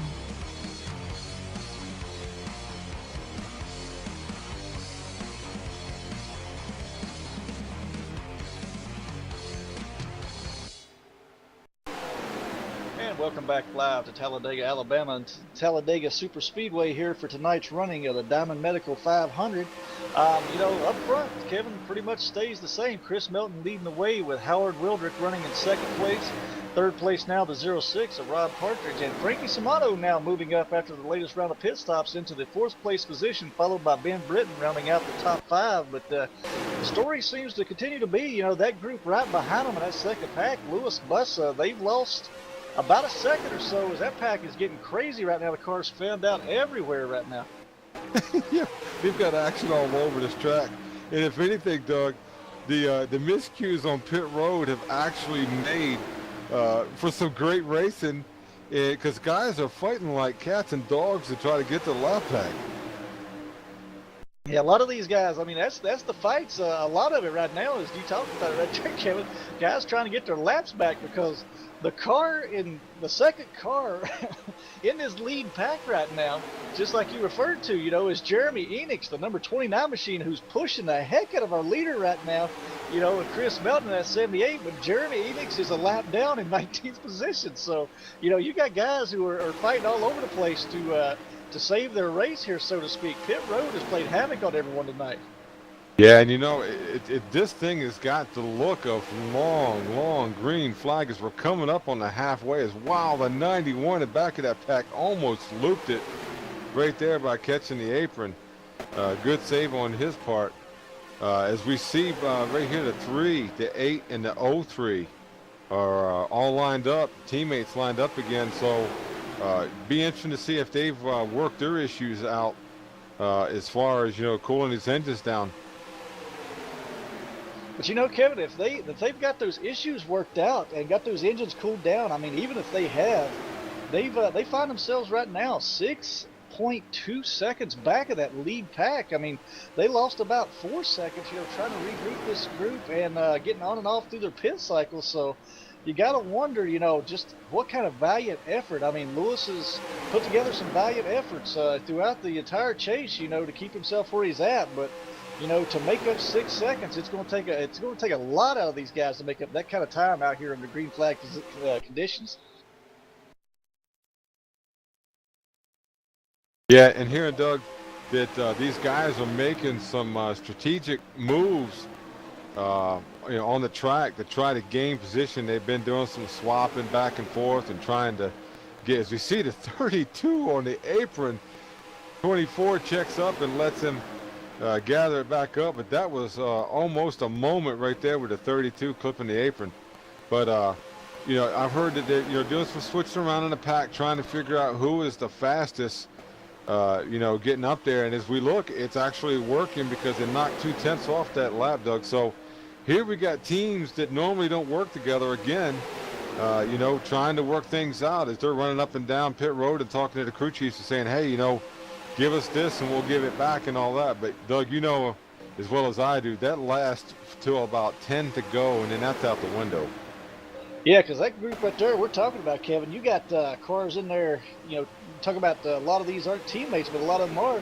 You got cars from America Championship Racing, you got cars from UMFM, and you even got an EPR car, stuck right there in that group. So, you got 3 different teams right here all working together in this big group trying to knock off that, knock off some of that time on the leaders, which they're making it work right now. They cut off another 0.2 of a second, Kevin, right there on that last lap. So they've got it well under 6 seconds now. So these guys are starting to make some headway now, and they got it down. Lewis Bussa that time at the last scoring ticker, 5.6 seconds back. So they've knocked off over 0.4 of a second in the last lap and a half. So they've definitely got this group coming, but they've got to keep it together. As I see Justin Barton and it looks like Chuck Garcia a little bit up off the groove there, so to speak. So they've got to keep that. They've got to keep that thing together. Yeah, and looking well as the 24, gets a little air in between him and the 32, made that car upset a little bit. And you even got the 91, who's trying to stay on that pack. And this is the tightest right here that I've seen that pack the whole time, Doug. And you're right, they're knocking 1.5 to 2 tenths off a lap. If they can keep this little lineup here the way it is, they'll be fine. They'll run those guys down. Yeah, that last lap back on lap 94 at the start-finish line, Lewis Buss's lap time that time, Kevin, was a 50.1, running 190.89 miles an hour. So they've picked up their average. You know, last time we looked at the speeds at the line, we were talking 174. So these guys have got the speeds up about 16 miles an hour over the last 25 laps or so. So they're definitely trying to get those cars back up there where they need to be. Yeah, you know, I want to go back to P16, and or actually I want to go back and look at P15 all the way through P18. We have the 25 of Todd Layton, 27 of Dale Reynolds, 44 of Paul Hahn, and the 41 of Steve Dale, all 47 seconds down, you know, trying to get that lap back, you know, trying to stay on the lead lap, all four of them running right together there. And like I said, you know, the 27, you know, they dropped the jack and he stalled it, so that's what cost him. And then the 12 blew up. He lost his drafting partner. So these guys are just trying to hang on. We look at the 16 who had a speeding penalty. You know, he's almost 30 seconds back trying to hang with the 15. He had that incident on pit road. So you know, all these guys are leaning on each other trying to stay in this thing. But the way these guys are running up front with this pack, I just don't know that they're going to be able to get it done with these little 2-3 car packs. Yeah, and while you were talking there, Kevin, noticed another car. We'll call it another victim to the night. In a way, it doesn't surprise me, though, that 04, tonight's pole sitter, TB Creative Designs pole award winner, Justin McLucas, who came out and had a very great showing there at the very beginning, you know, led the first 36 laps, set on the pole tonight. But, you know, we talked about getting down there into the pits on that first pit, you know, green flag pit cycle. Goes nose first into the wall. Well, that engine on the 04 machine has finally gave up the ghost. It's over with tonight. That engine has expired. So we'll add another one to the list tonight. Looks like 4 engine failures so far tonight, you know, out here at Talladega with these high revolutions and high speeds. So unfortunately for the McLucas car, he's out. Yeah, and just as we say that, we got the 03 off the pace, Doug. There's fire coming out of the back of that car. So that's one of the cars that we saw overheat twice, Doug. And so now you got to wonder, those guys up front in the 8 and the 3 get their engines all from the same place. And just to throw a little twist in there for you, Doug, the 04, no, he had some damage, but those engines come out of the same shop as those other guys. So that's 2 motors from the same engine shop going up on the same lap. Those guys got to be worried up front. Oh, yeah. If I'm Lewis Buss, I'm starting to have a little bit of a worry, especially since he was the first one that we saw smoke coming out of tonight, you know, and talking about overheating. So, you know, and now with McLucas's engine expiring, and now with the 03 of Bruce Turner expiring like that too, and all those engines coming from the same shop, if I'm Lewis Buss, I'm a little bit concerned now at this point. Yeah, you got to be. I mean, these guys, you know, have overheated these cars a couple times there. And like I said, it only takes one good time to do it. So you got to wonder if the 3 and the 8 are just basically ticking time bombs sitting out there. And Doug, the worst thing you can have happen to you, we saw it with the 88 there, because he had to let off to get from not getting in the back of the 03 car. When all of a sudden, you know, that car in front of you loses power completely like that, you're helpless. And that was a good job by the 88 getting around that blown up vehicle, the 03. And you know, the real thing that hurt them right there, Kevin, all that time we talked about that they had made up, you know, just inching closer, knocking off about 2 tenths every lap on that lead pack, because everyone had to check up like that, especially the 88 of Ed Wilson, who done a great job right there. The unfortunate part, they find themselves at the 6-second mark once again. So they've got to start just about everything that they had, you know, had moved up on that lead pack, pretty much erased right there with that one car, you know, blowing up and the engine expiring like that. And now they've got to make all that ground back up once again now that they've got them back together. Yeah, and you know, we're looking already, we're about 17 laps from pit stops again, Doug. Every time we've had a pit stop, we've had a shakeup in the running order, especially out front. So, you know, I'm not so sure, you know, being the leader is the place where you want to be. The 78 sitting out there. Every time that we've had the leader come in, there's been, you know, action going on. They've lost the lead. So 78's got to be, you know, wondering, man, you know, what's going on? Am I going to be a victim of this too? So again, we could have shakeups again coming in the pits, and we got just about a little over 15 laps to go. Yeah, and like you say, Kevin, I wonder if that's playing in the back of Chris Melton's mind right now, you know, because he's had good pit stops so far tonight. But, you know, now, you know, here he is. He's coming in the leader. You know, going to be coming in if it sticks like it is. You know, he'll come in as the leader, as Jeremy Enix looks like he is very content to just stay right there behind him and push that 78 machine around all night, you know. So they are teammates, and Jeremy, you know, only showed him one lap down, so he's safely in the lucky dog position should a caution come out, you know. And this thing just keep going like this, so he's in a safe position right now and a good position to help a teammate out.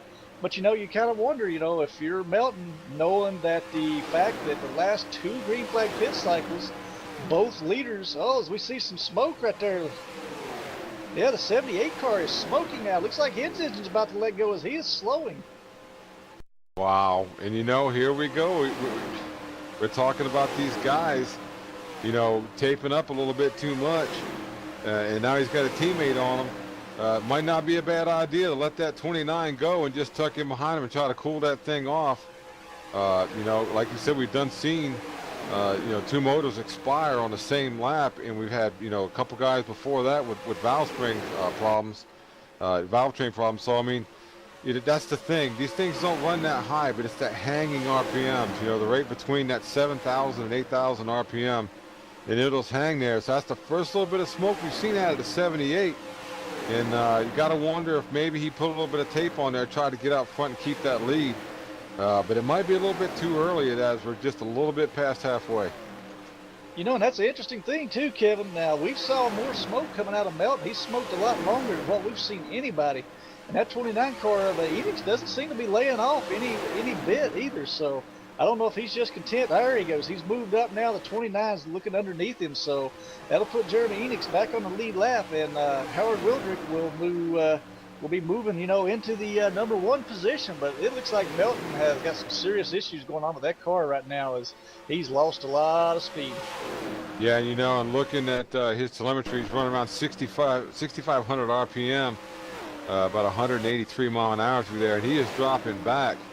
So not sure if he's just dropping back to cool that thing off really, really good, or he's actually having that motor laid down on him as we see him lose the draft big time here. So definitely issues for the 78. We got about 12 or 13 laps away for pit stops.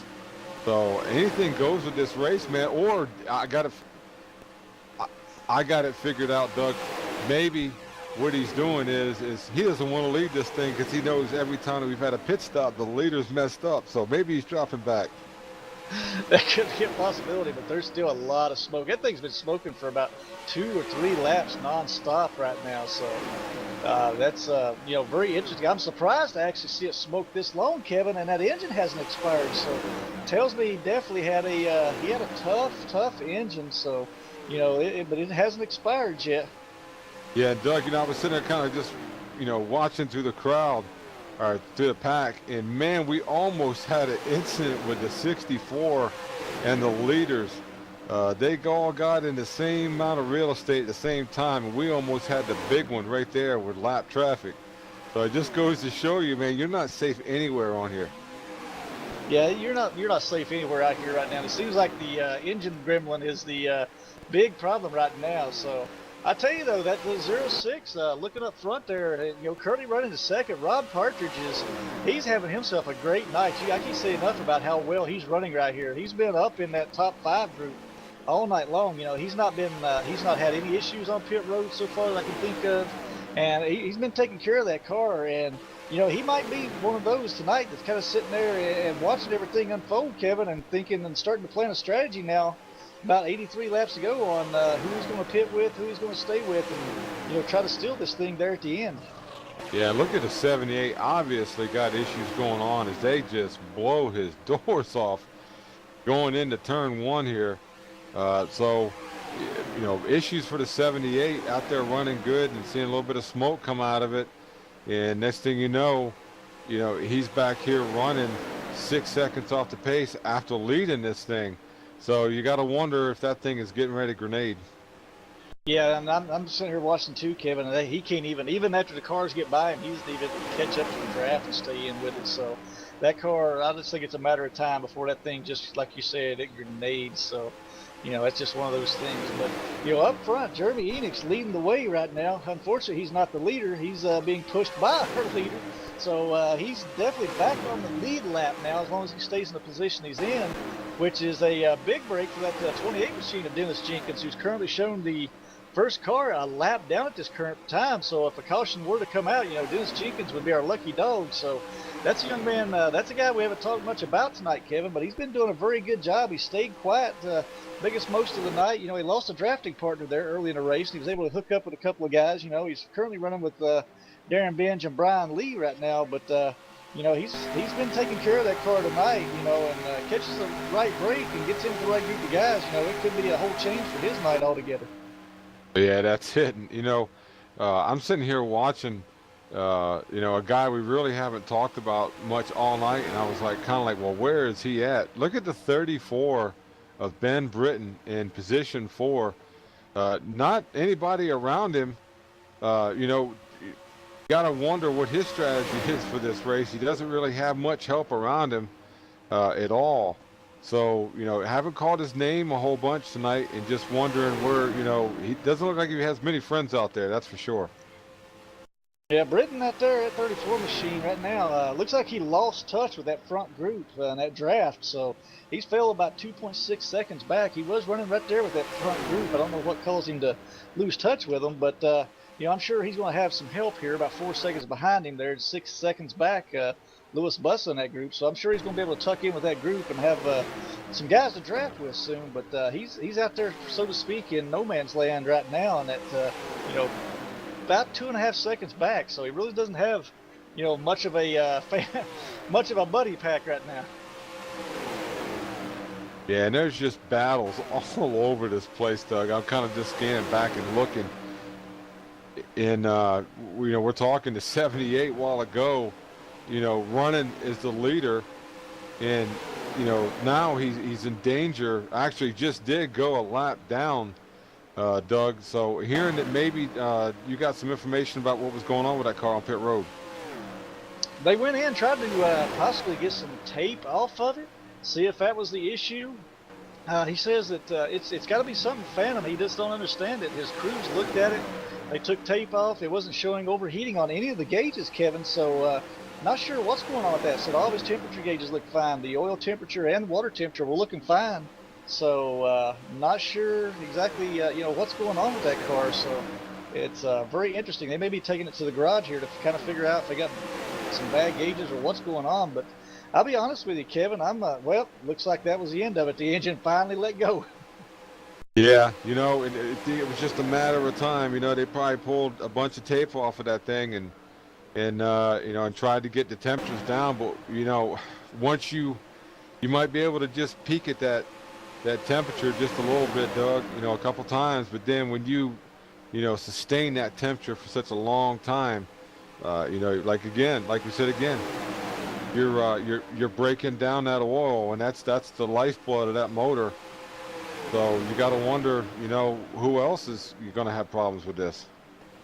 Yeah, and I think, he's sitting there talking to his crew chiefs, telling him all the gauges look good. The car isn't overheating. The oil temperature's good. The water temperature's good. So I'm wondering, that young man, he may have had a bad set of gauges in that thing tonight, Kevin, and, caused that whole issue. But unfortunately, that bad set of gauges, it doesn't show that he's smoked, that he's overheating. And then we see all that smoke, and unfortunately, he stayed out there just a little too long, and that engine finally let go. So it's an unfortunate thing. Yeah, it's just one of those deals we're here on pit road that, when he was running 3/4 throttle, it was always, the car was fine. And when he would mat it, it would start smoking. So you got to think that something internally on that motor was going wrong.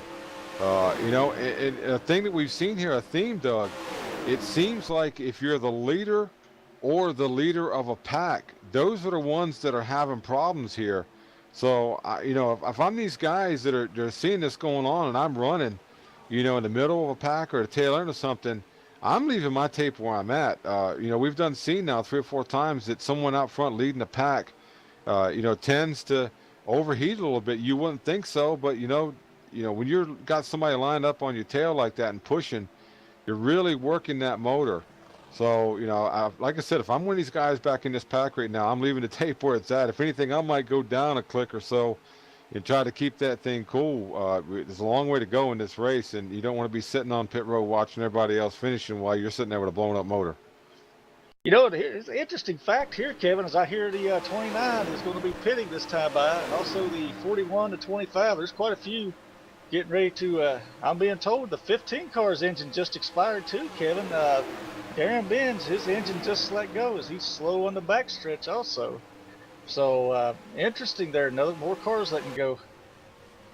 Yeah, and the 15 is one of those ones that had those incidents on pit road too. So, not only does the nose of these cars work for aerodynamics too, Doug, as you know, there's a lot of cooling ducts up in there that bring, the fresh air up in these radiators and keep them cool. So, maybe they damaged some of that and it wasn't getting, as we see a slew of cars pitting on pit road.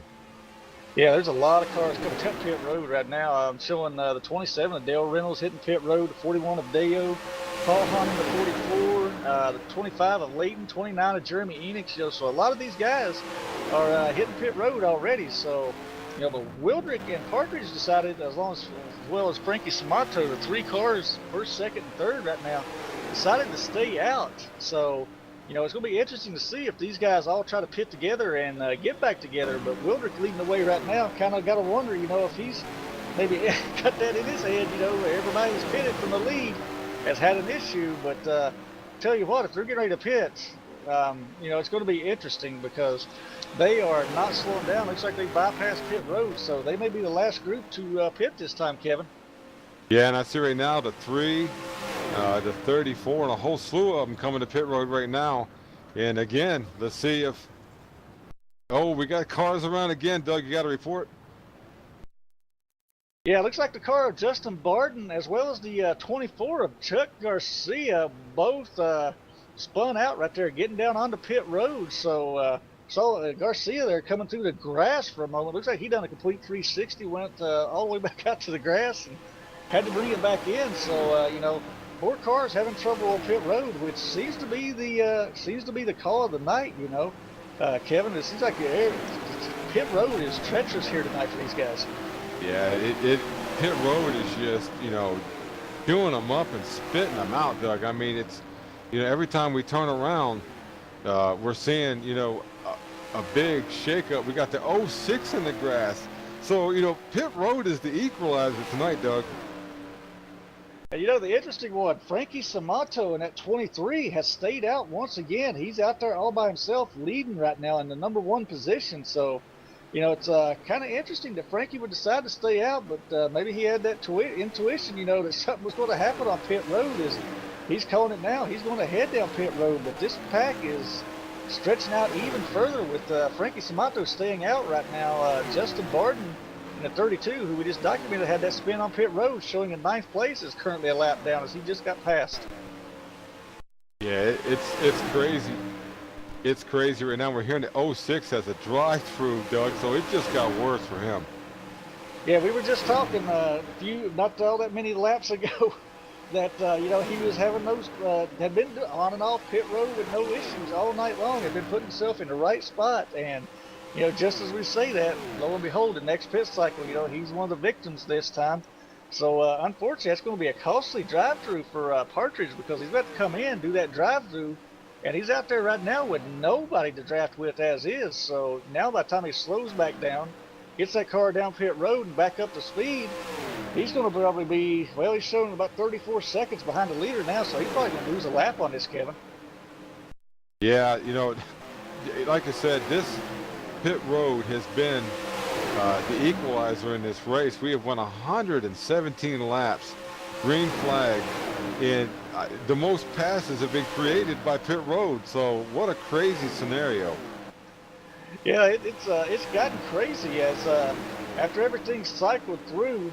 Right now, Howard Wildrick, our race leader, showing up in front, is following behind Jeremy Enix, Todd Layton, and Paul Hahn, and can you tell who that last car is? Dale Reynolds, who are all, at the very tail end of the lap of the lead lap. So you've got the leader right now out there all by himself, Kevin, drafting off of cars he's about to lap. Yeah, and I'm sitting here looking, and look who's in second place, Doug, battling back 7th, 8th, 9th, that whole run there. And we kind of questioned part of the strategy and this and that or whatever. They're 4 seconds off the lead. The 7 car has no drafting partner, and this is where the 7 has got to be careful. Those guys are going to run him down.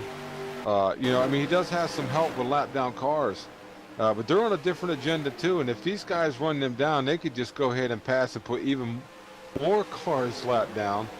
And the 7 could be in deep trouble. Yeah, 7, his best bet, I think, is to try to actually get in front of these cars who are behind him, to try to get them to push him. So, in order to open that gap up, and also, create a cushion that once those cars get there, they've got to move to the high side or whatever the case may be to try to, push up to get to him. But right now, he's currently running right there, drafting off of these lap down cars, and it doesn't look like he's running as fast as what that group behind him is, Kevin. Yeah, and I'm with you. I think the best thing that he could do, the 7 that is try to get in front of these guys.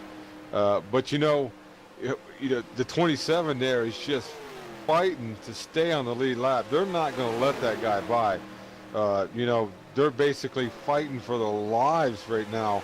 The 7, he might say, well, you know what, I'll sit here and I'll run, and I'll just try to stay above these guys. As we look at the distance, it's actually increased a little bit. So, he was 4.4 before, ahead of second place, and now he's 4.7. But looking right here, he doesn't want to fool around and lose that draft, because they will swallow him up in that second pack. Yeah, that they will. That second pack is definitely starting to make a little bit of time on him now, Kevin. Looks like they picked up about 0.2 of a second on Wilbert right there. So, if that second pack can get formed up just right and, get running just right, they can chase this leader down. This is probably one of the best opportunities we've seen for Louis Buster and those guys to pounce here in probably about the last 70 laps, to get up into that number 1 position. But like you said, Howard Wildrick's got to be he's got to be very cautious here about not losing that draft, because that's the only thing right now keeping him up to speed is these cars that are lapped down. Yeah, we look, like I said, going back up front with the 7 car, the 27, as we see them going underneath of the 64 right now. The 27 and all those guys are just desperately, please throw us a bone here, give us a caution. They need a break right here to get that lap back.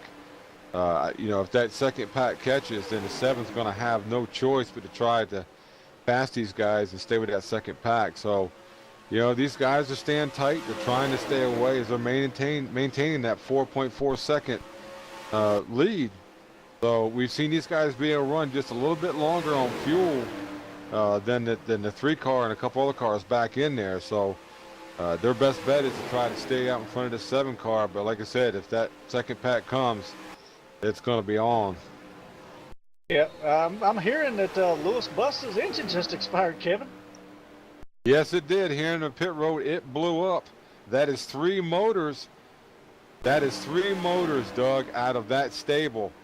And the 8 car is the 8 car and the 32 are the only 2 are left, I believe, that are running that engine package. And also hearing that the 78 was running that same engine package too. So if I'm the 8, I'm hearing every bolt, every creak, every little squeak, and everything else coming out of that car right now. You got to wonder how long that's going to hold on. Everybody else is blown up.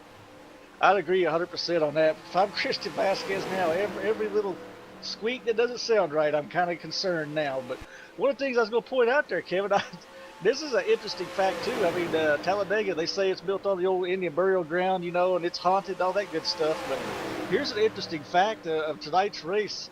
Right now, we got the leaders who are, let's see, the most laps led tonight. Justin McLucas, 0-4, DNF. He had problems. Wow. Second most, the 28 laps led, Darren Benj. He had problems. Third most laps led, Chris Melton, 25 laps. He had problems. We also got, Rod Partridge, 9 laps led. He had a problem on pit road. Then you got Dale Reynolds, who's led 1 lap. He had that problem on pit road. There's 2 guys that have led laps tonight that hasn't had a problem with either engines or pit road. So very interesting, to say the least. That's it. And Doug, we were talking at the beginning of this.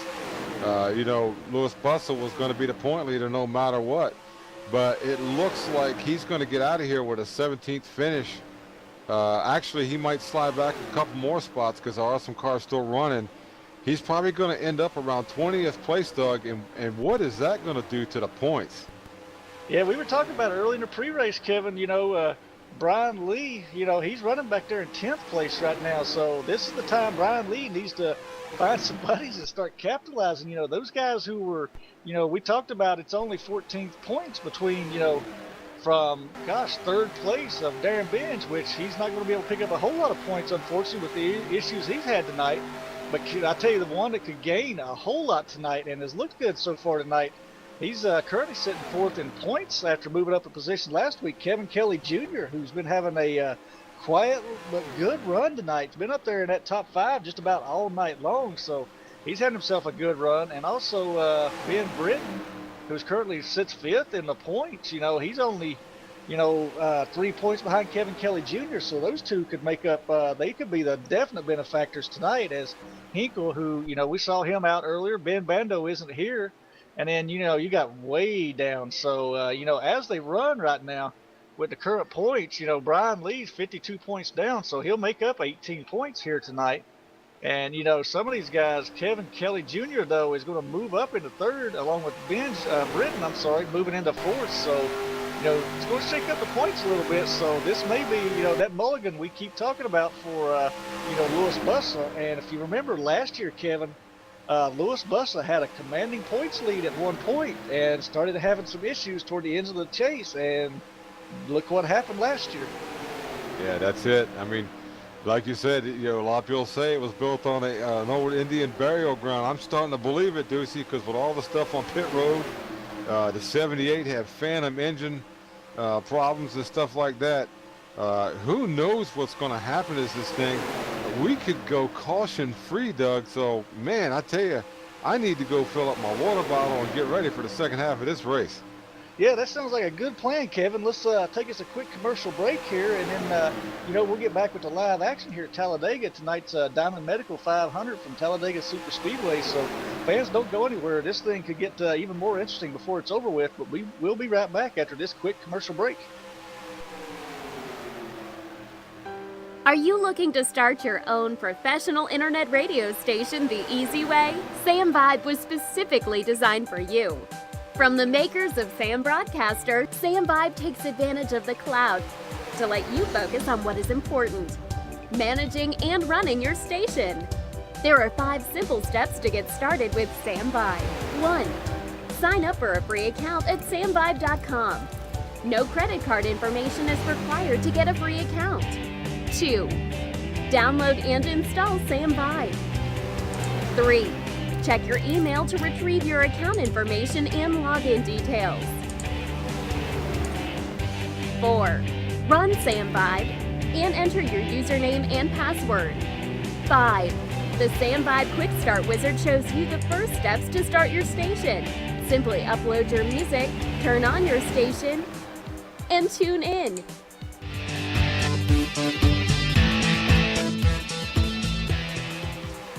Too easy? Don't worry, Sam Vibe caters for the needs of both novice and professional broadcasters. Sound exciting? Give it a try. Sign up for free now at SamVibe.com to experience how broadcasting should be.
And welcome back here to Talladega Super Speedway in Talladega, Alabama for tonight's running of the Dynamedical 500. And looking up front here at our leader, Howard Wildrick, right now the only thing that's been keeping him up there in that lead, Kevin, is the fact that he's drafting with a bunch of cars that are they're still on a lead lap, but they are the last 4 cars on the lead lap. And he's been able so far to pull away from second place Ben Britton, but it's all been to the help of these cars that are about to go lap down. Yeah, and you know what? You gotta be wondering about the 7's strategy too. Is I believe we still got a ways to go for pits, but you gotta wonder. You know, he's got to get a hold of some of these guys and say, "Look, man, I need to pit when you do. I'm not going to have a dancing partner." He can't rely on his guys behind him, you know, to come in the same time he does and draft his way around here. If anything, he wants to stay with that pack he is. He's got a 6.5 second gap on second place. So it's like, you know, you got to wonder what his strategy is going to be now. He's going to have to pit with the lap down cars whether he likes it or not. So, yeah, and how many times who can you knows? say, and how many times can you ever think of, Kevin, where you've ever been in a racing situation that you're leading the race and you're sitting there thinking to yourself, well, I've got to stick with these lap down cars. You know, they're fast. I got to stick with them to make sure I got somebody to run with.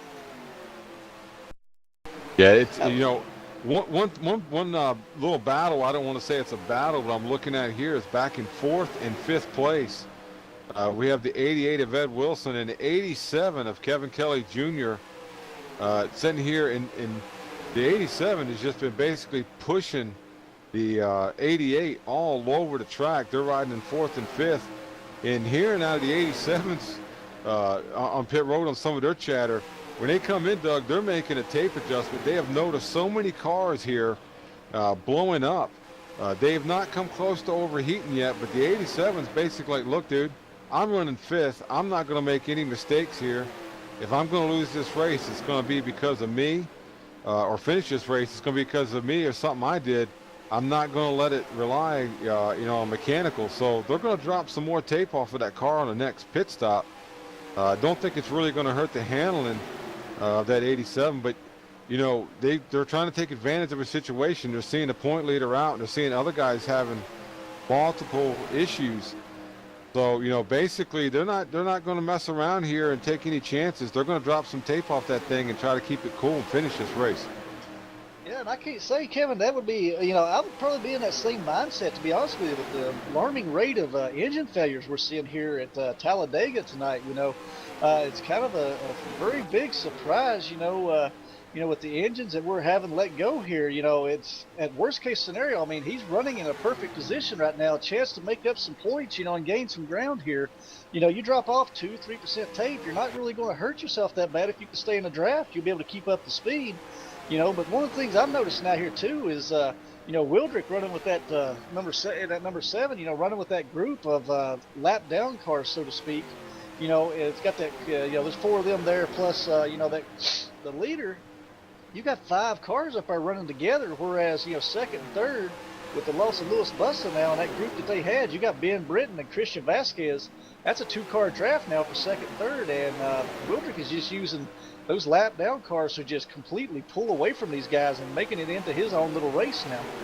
Yeah, and I'm going to tell you something. The 7 better be careful because he's barely hanging on to the draft right there. And if he loses that draft, he will lose about 3 or 4 mile an hour a lap to these guys in that second pack there.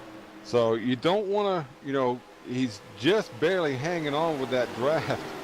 So, you know, I'm not sure. Do you want to play around with that? I would want to run right up on the bumper of those guys. So, but like I said, I'm waiting to see when they pit and who he's going to pit with, Doug. Yeah, I'm thinking if I'm Howard Wildrick at 7, you know, I've got to be, like I say, talking to my spotter going, hey, find out when these guys are drafting. You know, find out when these guys are hitting pit road because I'm coming with them. That's the only thing right now that's, you know, keeping me up here in the front, and that's exactly what I'm banking on right now. As we see Dan Pearl, looks like he, you know, got down off the apron there, onto the apron, I'm sorry, and that caused a calamity there for these guys. But that front group right there that he was racing with is now kind of broken up, you know, as he looks like he's getting up on the high side and trying to let that group form, and he's going to tuck right back in behind them, Kevin. Yeah, Doug, and we just had somebody jump up here in the booth with us for a couple minutes here, or maybe he's going to hang out for a while. Got the driver of the number 3, Louis Bussa. Louis, tell us what happened out there, man. I don't know. Engines are kind of just popping out there for no reason. I don't know whether it's something with the, the ambient temperature out there is a little different than what it was when we were first here earlier this year. But we're just kind of coming through 3 there with BB behind me, and it just kind of started shutting off, and it just completely shut down going into pit lane. Yeah, we were talking about the motors out of your stable there, the ones that were going. Obviously, there were other guys too that not on your team, but do you think the 8 has got to be out there kind of worried, knowing that the motors come out of the same shop over there? Yeah, it's. I mean, I'm a little worried for him. A little worried for him in the 32. I don't know what it is. We ran the exact same setup we ran here earlier this year, and earlier in the race, I pushed. The car got a little hot and started pushing a little steam out, and so that kind of caught me by surprise. That we took a little tape off of it, both pit stops, and it seemed like it was fine. And then the 03, he let go, and it just I don't know what it is. Whether there's a little something different that came out of the engine shop, but they're not quite holding together. Louis, was there, as we're watching the action here on the track, everything's pretty much not changed here, about a 7-second lead here for the 7 car over the 34 and the 8. Louis, was there any particular car or cars out there other than your teammates out there that you seen that were running really good that thought I had a chance to challenge for this race? It's hard to pick anybody out at Talladega or Daytona because it's just, I mean, you start the race and hang with the pack, you got a shot at it. So I mean, the 7's doing what he has to do, hanging right there in that draft like that. I mean, this thing stays green, he's pretty much got it locked. I'm pulling for him. I think I'm not sure, but I think that might be his first NuffWorld win. But I mean, there was a lot of strong cars there that stayed with us in our pack. Wills and Chuck and Kelly Jr. There's a lot of strong cars out there still. So we get a caution. Could mix it up. All right, Doug. Well, we're going to have Louis Buss if he wants to hang out here with us for a little bit of technical insight here. But pass it back to you and when the action on the track. Yeah, that definitely. I do believe you're correct there, Louis, when you said that. This would be his first ever win here in the NuffWorld VSU series. So, he's definitely doing what he's got to be doing right now. And I was noticing, Kevin, while you were talking to Louis there, that group that he was hanging on to of soon-to-be or almost lap-down cars that he's been running with, they picked up a couple of more cars there with Brian Lee and Dennis Jenkins in that group now, too. And he's doing exactly what he's got to be doing. And now the speeds have picked up even more, and he is just starting to completely pull away even further from Britton and Vasquez. It's about an 8-second gap now as Vasquez and Britton are, 2-car pack versus it looks like about 2-4. There'd be a 7-car pack he's running in. So he's doing exactly what he's got to be doing right now. But at the same time, he's got to be very mindful of these guys if they are pitting before he does. Don't run one over. That's it. And and Louis, while you're here, we want to talk about pit road. It seems like the biggest competitor in this race so far has been pit road. I mean, it's been right down miserable for some guys, and we've seen every time the leader came in for a pit stop, he was faced with issues there. So it was almost like you didn't want to be in the lead when you came into this thing. Oh yeah, I mean, you come off a 4 there, and it looks like it's a nice straight stretch to get down in there. But you got to think most of us. We're either not taking tires every time we stop or we take 2. So you got tires out there that's got an 80-lap run on them. I mean, they're slick when you try to stop. I mean, these things just don't stop on good tires that quick. You got old tires out there, and you just kind of slide your way in. I know the last stop I made, I was really close to speed on my way in and kind of in a 4-wheel drift and was able to get it in there, and luckily didn't speed. But yeah, I mean, it's a lot tougher here than what you think. I'd say, Dover here and Daytona are easily the toughest pit lanes we got. Yeah, that's it. As Doug, we stretch it out now to 8.5-second lead for the 7 car. Like I said, he is stretching out as we're about 10 laps from coming in for pit stops here. Really interested to see what the 7's going to pull here, who he's going to pit with. I think he's got no choice but try to work a deal with these guys and come in as they stretch it out now to almost 8.7 seconds. So the 7 is doing what he's got to do. And like I said, there's other guys are just fighting for their life right here. And Lewis, I just want to touch on something. Last year, you were really good until about the midpoint of the chase, and then kind of the wheels fell off. You had some mechanical issues, some electronics issues, and all that. I know your team is not in the same mode of going, oh no, not again. But how do you rebound from this and look forward to next week? It's kind of funny. I chuckled myself a little bit. It was kind of like deja vu all over again. So, I mean, that's just racing. Stuff happens. You can't. I mean, it's not like I can expect to finish any worse than I think my worst finish so far in the chase was 4th. It's not like you can expect that the whole way through the chase. Not with the type of competition we have and things that can happen in any type of race. So, we'll just. I mean, it is what it is. Hopefully. Brian, I mean, if this stays green, maybe Brian, won't really gain a whole lot on me. But, I mean, if this ends up being my worst finish of the chase, I feel kind of comfortable with where I am. But, I mean, it is what it is. It's part of racing. That's it. Doug, as we look back on the track, the 7 car stretched it out to almost a 9.5 second lead here. Yeah, and I was just kind of looking back here a little bit further, back in 4th place right now, Kevin, at number 88, Ed Wilson, followed by Kevin Kelly Jr. They just had themselves a real interesting moment there about a lap or so ago. They were passing the lap down car of Dan Pearl there in the 91, and there was a bit of a gap between Samato and Kevin Kelly Jr. at that time, and that 91 car of he decided he was going to shove that car in there and to try to catch some of that draft and try to keep up with those guys. And Frankie had a heck of a moment there trying to shoot down to the inside to get around that young man to keep from running him over, but it got real interesting there for a minute and separated that package. You see Steve Deo, who was running right with them there for a while. He's fell off the pace a little bit now because of that. He wasn't able to completely hang into that draft as he has been able to, because when Pearl moved up in there, they had to make a quick move. As we'll show the replay here, it got real interesting and real tense there for just a moment. As there was a gap there, Pearl just tried to move in, but Frankie was coming up on him with about 20 mile an hour more speed. And, he had to make a quick move down to the inside to keep from just completely running over Dan Pearl. And when he did, Pearl tried to move back to the inside and caused Deo to change his line too. So it kind of separated that 4-car pack. Yeah, and you got to kind of question that move. You're 3 laps down with a 91. You really don't want to force the issue, make a mistake like that, and cost a bunch of other guys that are on the lead lap or fighting for that lucky dog position there.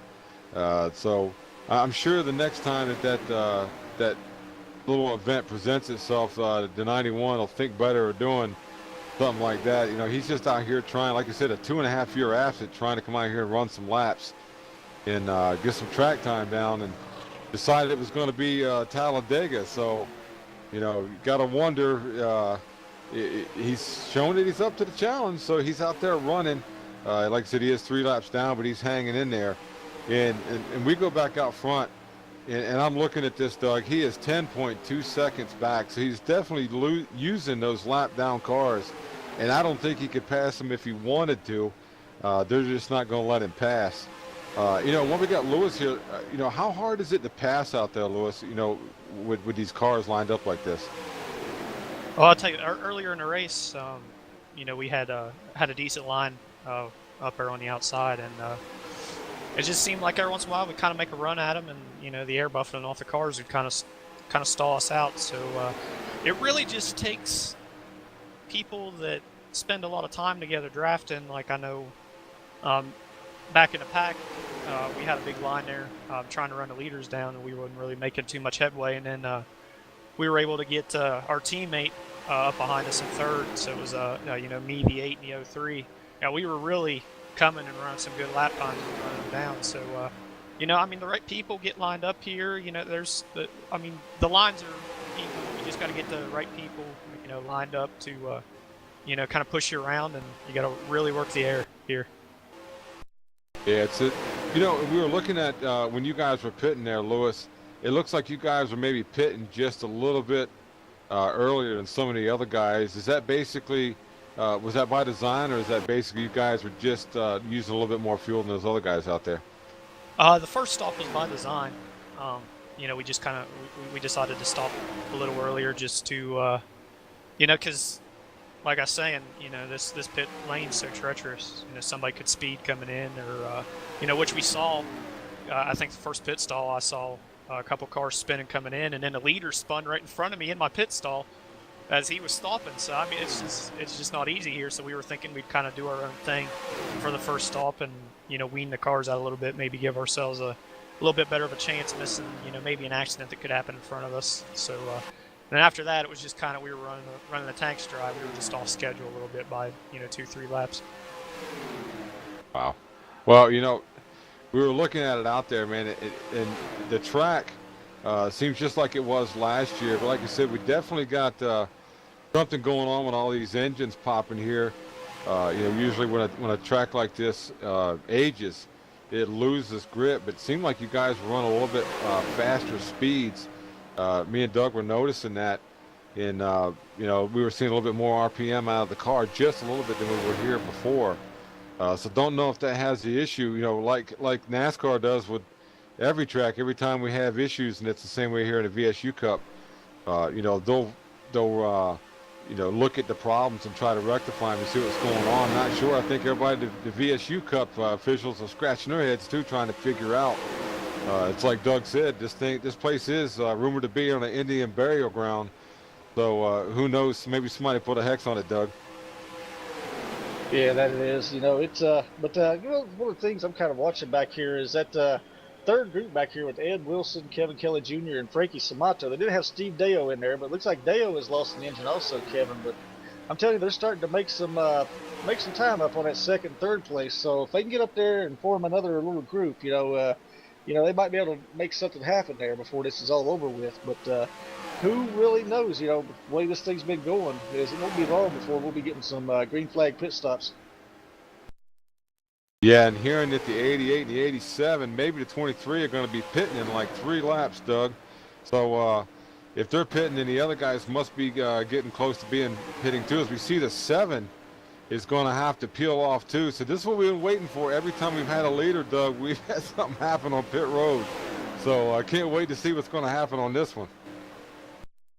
Yeah, it looks like interesting here that I'm showing Enix, Leighton, Paul Hahn, Lawler, Wildrick, they're all going to try to pit, as well as the 27 and Dale Reynolds. I was getting ready to say, it looked like Wildrick kind of moved up to the high side like he wasn't going to pit there, but he's saying he's going to pit and go right down with these guys, so he's definitely going to follow suit and stick with these guys. And, you know, that's pretty much at this time, Kevin, he's got no other choice as, wow, looked like Brian Lee and Dennis Jenkins had those brakes locked up heavy. Yes, they did. And right here, everybody's just praying to get on the pit road and get off. They'll work for they'll work with the leader. It looks like they're all getting into the pit stalls pretty good. The question is, you know, speeding, you know, 2 tires versus 4 tires, whatever. I would think everybody would be on a no tire or 2 tire strategy here. 2 cans of fuel, they're going to drop them and go. And, you know, they're going to have to wait up on each other to be as fast as they were, as we see the 25, and it looks like the 16 coming in also. So this is what we're waiting for, and the 7 gets off clean. So that's the first leader we've seen, Doug, unless he gets the speeding penalty it's got on. Yeah, it's going to be interesting to see, though, how much time did he lose there to pits, because he was smart about it. He took his time, you know, was definitely patient about it, but he lost a lot of time to that group that was in front of him that he tried to pit with and such. So it's going to be interesting to see if he don't get stuck out there by himself now, Kevin, which, if that happens, he's got to find a new dancing partner once again. Yeah, as you see the 88 and the 87 heading off the pit road. Looks like they get on clean. Hearing that they're taking left sides, Doug. 2 cans, and they're going to get out of here. Should be about 8 or 9 seconds on this pit stop. So barring no penalties or anything else, they're going to get out of here and see if they can make some time up on these leaders. Yeah, it looks like a lot of these guys got the 06 around. I'm hearing, Kevin, down on pit road. So unfortunately, another incident for the 06. Looks like he gathered it back up. They were going to make it down pit road, just kind of spun out in the grass. But I was going to say, it looks like a lot of these guys are abandoning that whole thing of not taking any tires during the pit stops. So a lot of those guys talked about doing that, but it looks like most of them are starting to abandon that whole idea. It's getting really hard to get down pit road that way. Yeah, it is, and I'm starting to believe, Doug, that Indian Burial Ground is right at the entrance of pit road, because that's where all the action has happened tonight. That's for sure. Yeah, that's definitely where all the action's going on tonight, Kevin. Is that entrance to pit road has been just treacherous for everybody. It seems like there's only a handful of cars so far tonight still running who hasn't had an issue on pit road, and about as many that are out of the race who did have that issue. But I'm thinking right now, if I'm Frankie Samato, I've got about a 30-second lead right now. I'm definitely getting in and getting out as quick as I can right now. But I'm telling you, he doesn't want to stay out there too long. He wants to find him a drafting partner soon. Yeah, you're not going to survive out there. 06, as we hear, is the 23 is coming to pit road, but we hear the 06 got a speeding penalty. That's his second of the night, Doug. So it just turns a bad night into even a worse night. As you see the 23 coming down pit road, and all likelihood going to take 2 tires here, 2 cans of fuel. They're going to drop the jack, and he's going to pull off. Like I said, this is the first clean pit stops that we've had, except for the 06 spinning out coming on. As we see him pass the 23 there on pit road, he's going to get her wound up. We're going to see where the 23 is going to end up. He needs a drafting partner, that's for sure. So, don't know what's going to happen. He might have stayed out there just a little bit too long. These guys are going to inhale him and just blow his doors off, basically, on the backstretch. Yeah, I was going to say, Kevin, it looks like he might be able to keep with the 06 there and have a drafting partner, or maybe catch with Vasquez and Britton. But those guys definitely have too much speed as they come by for him to catch on with Vasquez and Britton. So he's going to slide back into the number 4 spot. He's about 2 seconds in front of Ed Wilson and Kevin Kelly Jr. So, he might be able to be up to speed by the time he gets with those guys and put together a 3-car pack and maybe make something happen there. Yeah, and you know what? Looking at the fuel strategy here, Doug, it looks like that this is the last time these guys are on pit road unless we have a caution come out. This thing has got the makings of green flag all the way through, written all over it.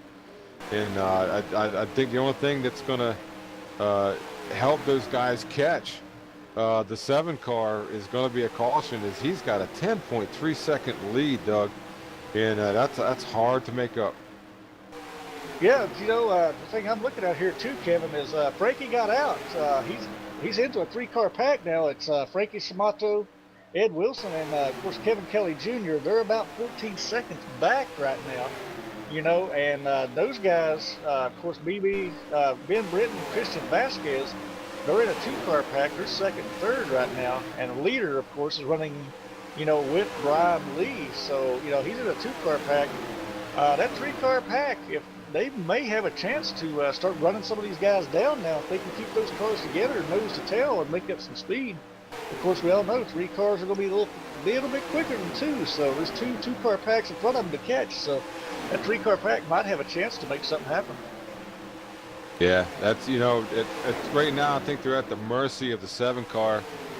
If he messes up here and allows these guys to overhaul him, that's the only way that it's going to happen. As long as he hangs in right where he's at, he's going to be all right. Although, he doesn't have that giant pack with him anymore. He's just sitting there leaning on the 16 car right now. So interested to see if he's going to be able to stretch this out, Doug, or he's just going to be able to maintain. So doesn't have that big pack that he did before. Yeah, you talk about big packs, Kevin. I'm looking around the track here, and I could only find one. I wouldn't exactly call it a big pack, but the only pack I can find out on the entire track right now with 4 cars, everything else is less than 4 cars, is that pack that our leader was running behind a little bit earlier, back in position 9, 10, 11, and 12 is, of course, Todd Layton, Dale Reynolds, Paul Hahn, and Jeremy Enix. Those guys they were able to stay together after that pit stop. So, they'll be able to make a lot more speed than most of these other guys. And they're actually 2 seconds closer. They picked up 2 seconds on the leader since they went into the pit stop, so they're making up time. I don't know if they got enough time to make up 50, almost 50 seconds or not to compete tonight, but you know, they keep that 4-car pack together. They can click off a few more positions before this is over with and put that whole group almost in the top 10. So they might be able to salvage something out of this overall tonight. Yeah, that's it.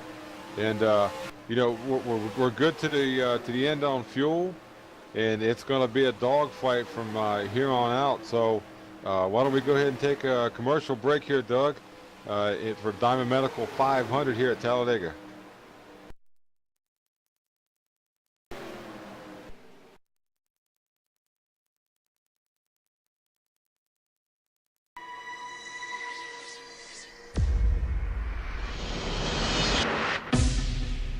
Link engaged. Welcome to TeamSpeak, advanced voice communication software for any platform. TeamSpeak allows groups of people to communicate and share information with anyone via the internet or through private networks. Using your Windows, Mac or Linux-based computer, all you need is a headset with microphone, and in minutes you can be chatting with others in real time using our crystal clear voice technology.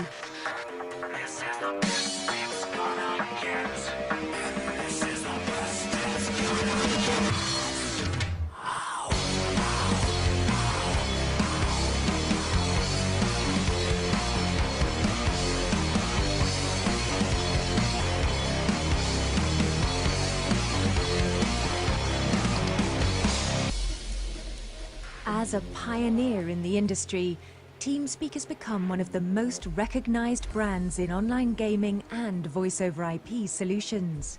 TeamSpeak features include a customizable toolbar, a clickable server icon and support for channel icons, custom graphics and BB code-enabled info panes, detailed user info and support for uploading avatars, firewall-friendly file transfer, tabbed public and private text chat with logging, custom skins, themes and sound packs, and much more. I'm someone that's more than just a casual gamer. It's important to me to have fast, organized, quality voice comms. With TeamSpeak, I'm able to quickly customize user permissions and email a privilege key to an offline user. So the next time they log into the server, they'll be set up exactly how I want them to be. TeamSpeak also lets us do file transfers, assign player rank, insignia, upload avatars, or create custom skins. For me, there's no better choice out there than TeamSpeak. TeamSpeak is free to use for non-commercial entities. Low-cost professional hosting is also available through our global network of authorized TeamSpeak host providers. For online gaming titles, social networks, government, military, or simulator projects, TeamSpeak also offers a software development kit. The TeamSpeak SDK allows developers to integrate our technology directly into their existing product or service. So no matter which game you're playing or with whom you wish to communicate, TeamSpeak has you covered. TeamSpeak. Flexible, powerful, crystal clear voice communication on any platform.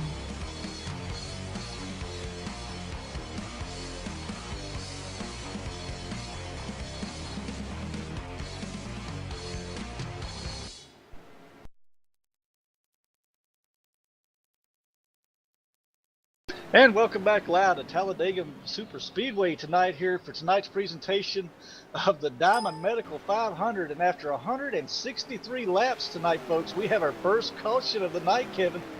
That's it. The Indian threw the sacrifice or something, Doug. We got a caution here, and this is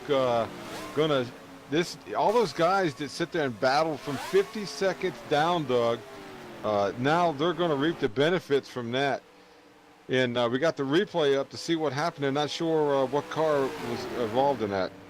Yeah, the 32 and the 24 were coming through turn 4 right there. It looks like the 24 drifted just a little high.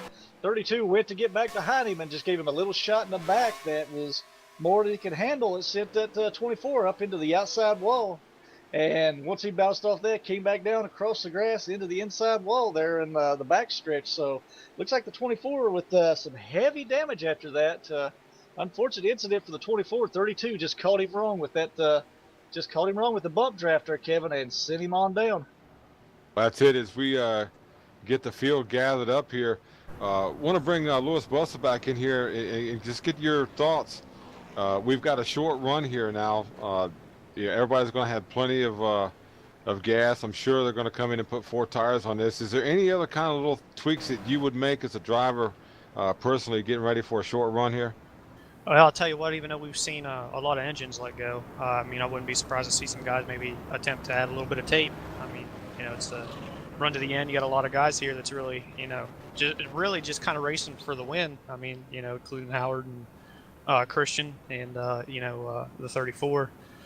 So I mean that's adjustment you could see. So I mean that'll be something to watch throughout the end of the race. I mean just to add on to all the blown motors that we've seen, I'd have to I think I'd have to contribute it to valve springs because just as here, just as like in NASCAR, they're all they're handed out in big boxes, mass produced. So one bad batch gets handed out to one guy and it goes to everybody. So I mean that could be the big thing that you're seeing so many different teams struggle with keeping their engines alive. That's it. And seeing some weird strategy on the track there, Doug, as far as pitting there. Yeah, I was going to say, it looked like most of the leaders there looked like they were going to jump down pit road, Kevin, and then took a hard right back out onto the track. And once Britton and Wildrick done that, everybody else pretty much followed. So a lot of these guys have stayed out. Samato's still out. Wilson, Wildrick, of course, Britton. And I was just going to say, Kevin, too, add to that whole valve spring issue that Lewis just talked about. The 15 car, Darren Benz, just pulled it behind the wall with the engine himself. So, add to the list tonight of engine problems there with, once again, there goes Darren Benz out, unfortunately, with an engine issue. Yeah, and Lewis, just want to get your input on this. I mean, most guys have been running no tires or 4 tires. What would you have done in this situation here? I mean, honestly, I can't say I hate the decision from, Howard to, I really wouldn't want to give up track position here either. I mean, as hard as we saw it was to pass earlier. But, the guys farther back in the pack, I don't see anything wrong with coming in, getting your 4 tires on.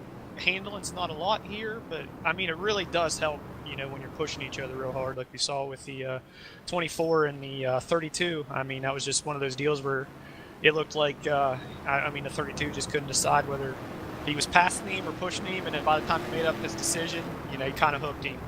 So, I just think, tires, if you're in the back, could be a big help here.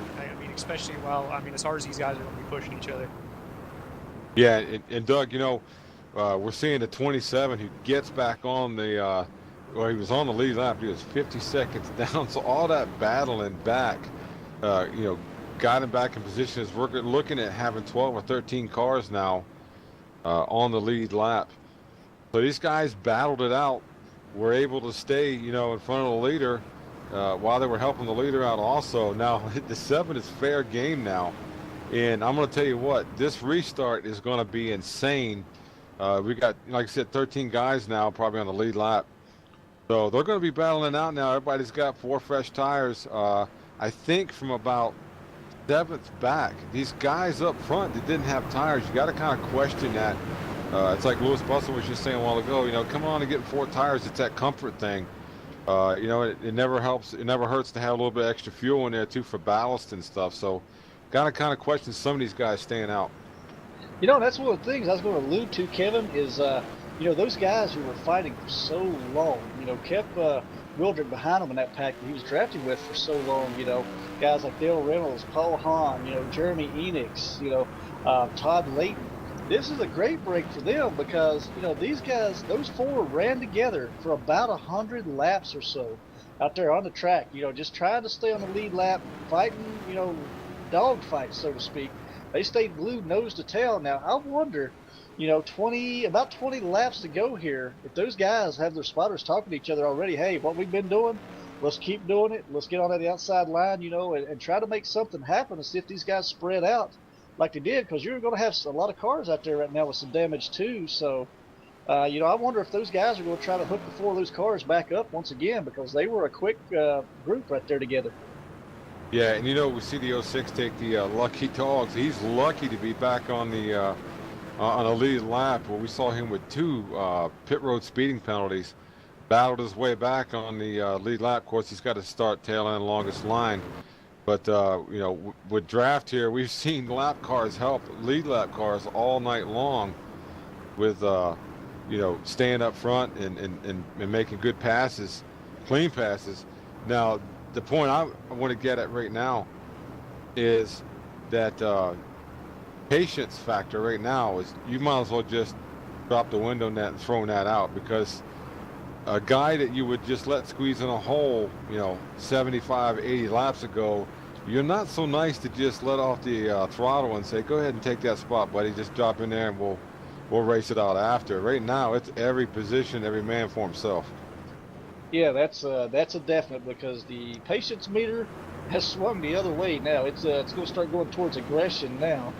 Especially, we're going to go back to green with about 20 laps, so we basically got us a shootout here, Kevin. And Wildrick down on the inside, and he's going to have, looks like Vasquez and that 8 machine right behind him, and Ben Britton going to line up, on the outside on that in the second position with Frankie Samato. So these guys are going to be putting bumper to bumper. They're not going to wait until turn 1 to start putting bumpers to each other. It's going to start right at that start-finish line, and they're going to be pushing hard. Yeah, and one guy that we really haven't talked about all night long, we saw him spin out, come on pit road and get a penalty, was the 16 car. Look where he's at, Doug. Every race, we watched this guy have bad luck and battle back and get himself inside the top 10 and get a decent finish. But as we've seen before, these plate races, man, you could be running mid-pack and end up finishing 30th. So where you start here at just 20 laps is going to be real important.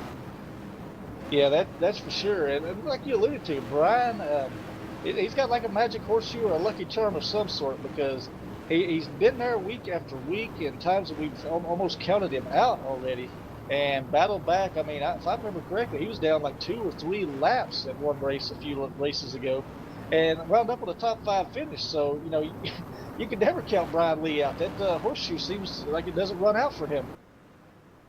Yeah, and hearing all kinds of chatter all over the radio about deals being made and everything else, Doug, you know how that goes.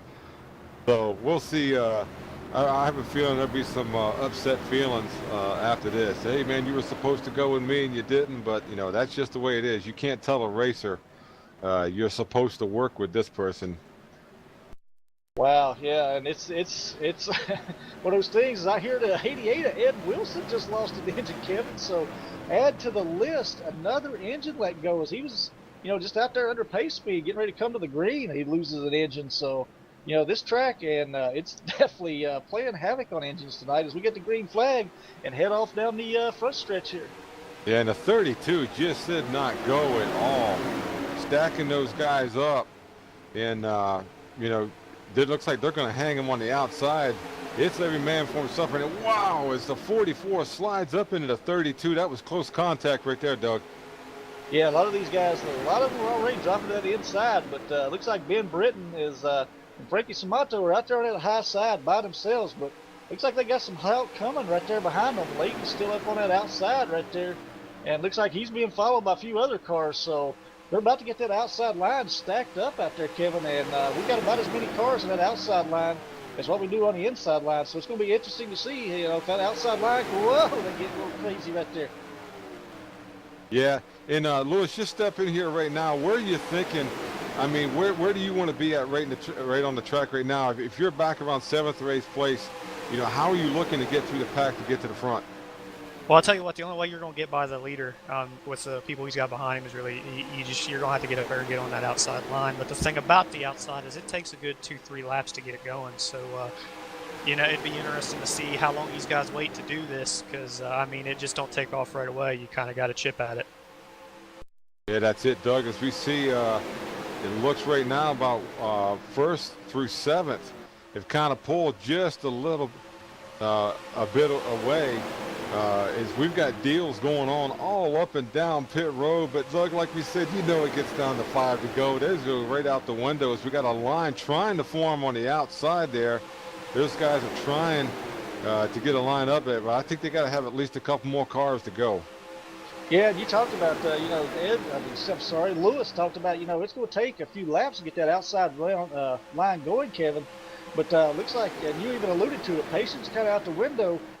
Frankie Samato started this run in second place. He got left hanging on that outside, and he has fell way back. He's back in 12th spot, in danger of losing the draft altogether right now because he got hung out there on that outside line, and nobody wanted to stay with him. They didn't have the patience to let that get going, but that patience factor is going to have to work in. If they don't get that outside line working, ain't nobody going nowhere. So it's got to be done. Yeah, and right here, as a driver, you got to be really careful. Your car might not be handling the best, or you're waiting for the tire pressure to come up and all that. This is the time of the race where you just slide up just a half lane, and the guy behind you is ready to take that position, and you got to be careful.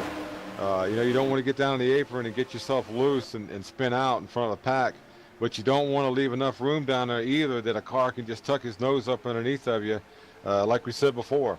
80 laps ago that might have worked and able to lift it and let you back in. You do that now, and you're going to find yourself spinning backwards down the backstretch. Yeah, and that outside line, it looks like they've got a few cars up there now, Kevin. Starting to form that thing up. Got about 5 cars up there. So, they may be trying to work that out, which they know they've got to. You're going to have to get that outside line working. It's going to take a few laps to get it working. But it looks like, just as I say that, they ducked back down in that outside lane to try to take advantage of some of that draft. And Dennis Jenkins back there at 28 machine, it looks like he's just holding on to that draft. He could be one of those guys that kind of equalize that factor and help push one lane or the other, because once those guys get enough cars up there to start getting that outside line working, people will be jumping around different spots, taking those positions. Yeah, one car that just really got left out, like you said, Doug, the 23, Frankie Samato is 4 seconds back. He finds himself, running up there with that lead pack, and all of a sudden on the restart, he finds himself 4 seconds back, and he's praying for a caution right now. Doesn't have any help whatsoever, and just fading. Yeah, Frankie Samato definitely got left out on that last one. And once he got up there on that outside line, with all those cars on the inside, they were just able to get around him. And then when he tried to get down the inside line, the cars were too wide, so he really couldn't take advantage of any draft. And he falls, from second place when he started this all the way to 12th right now.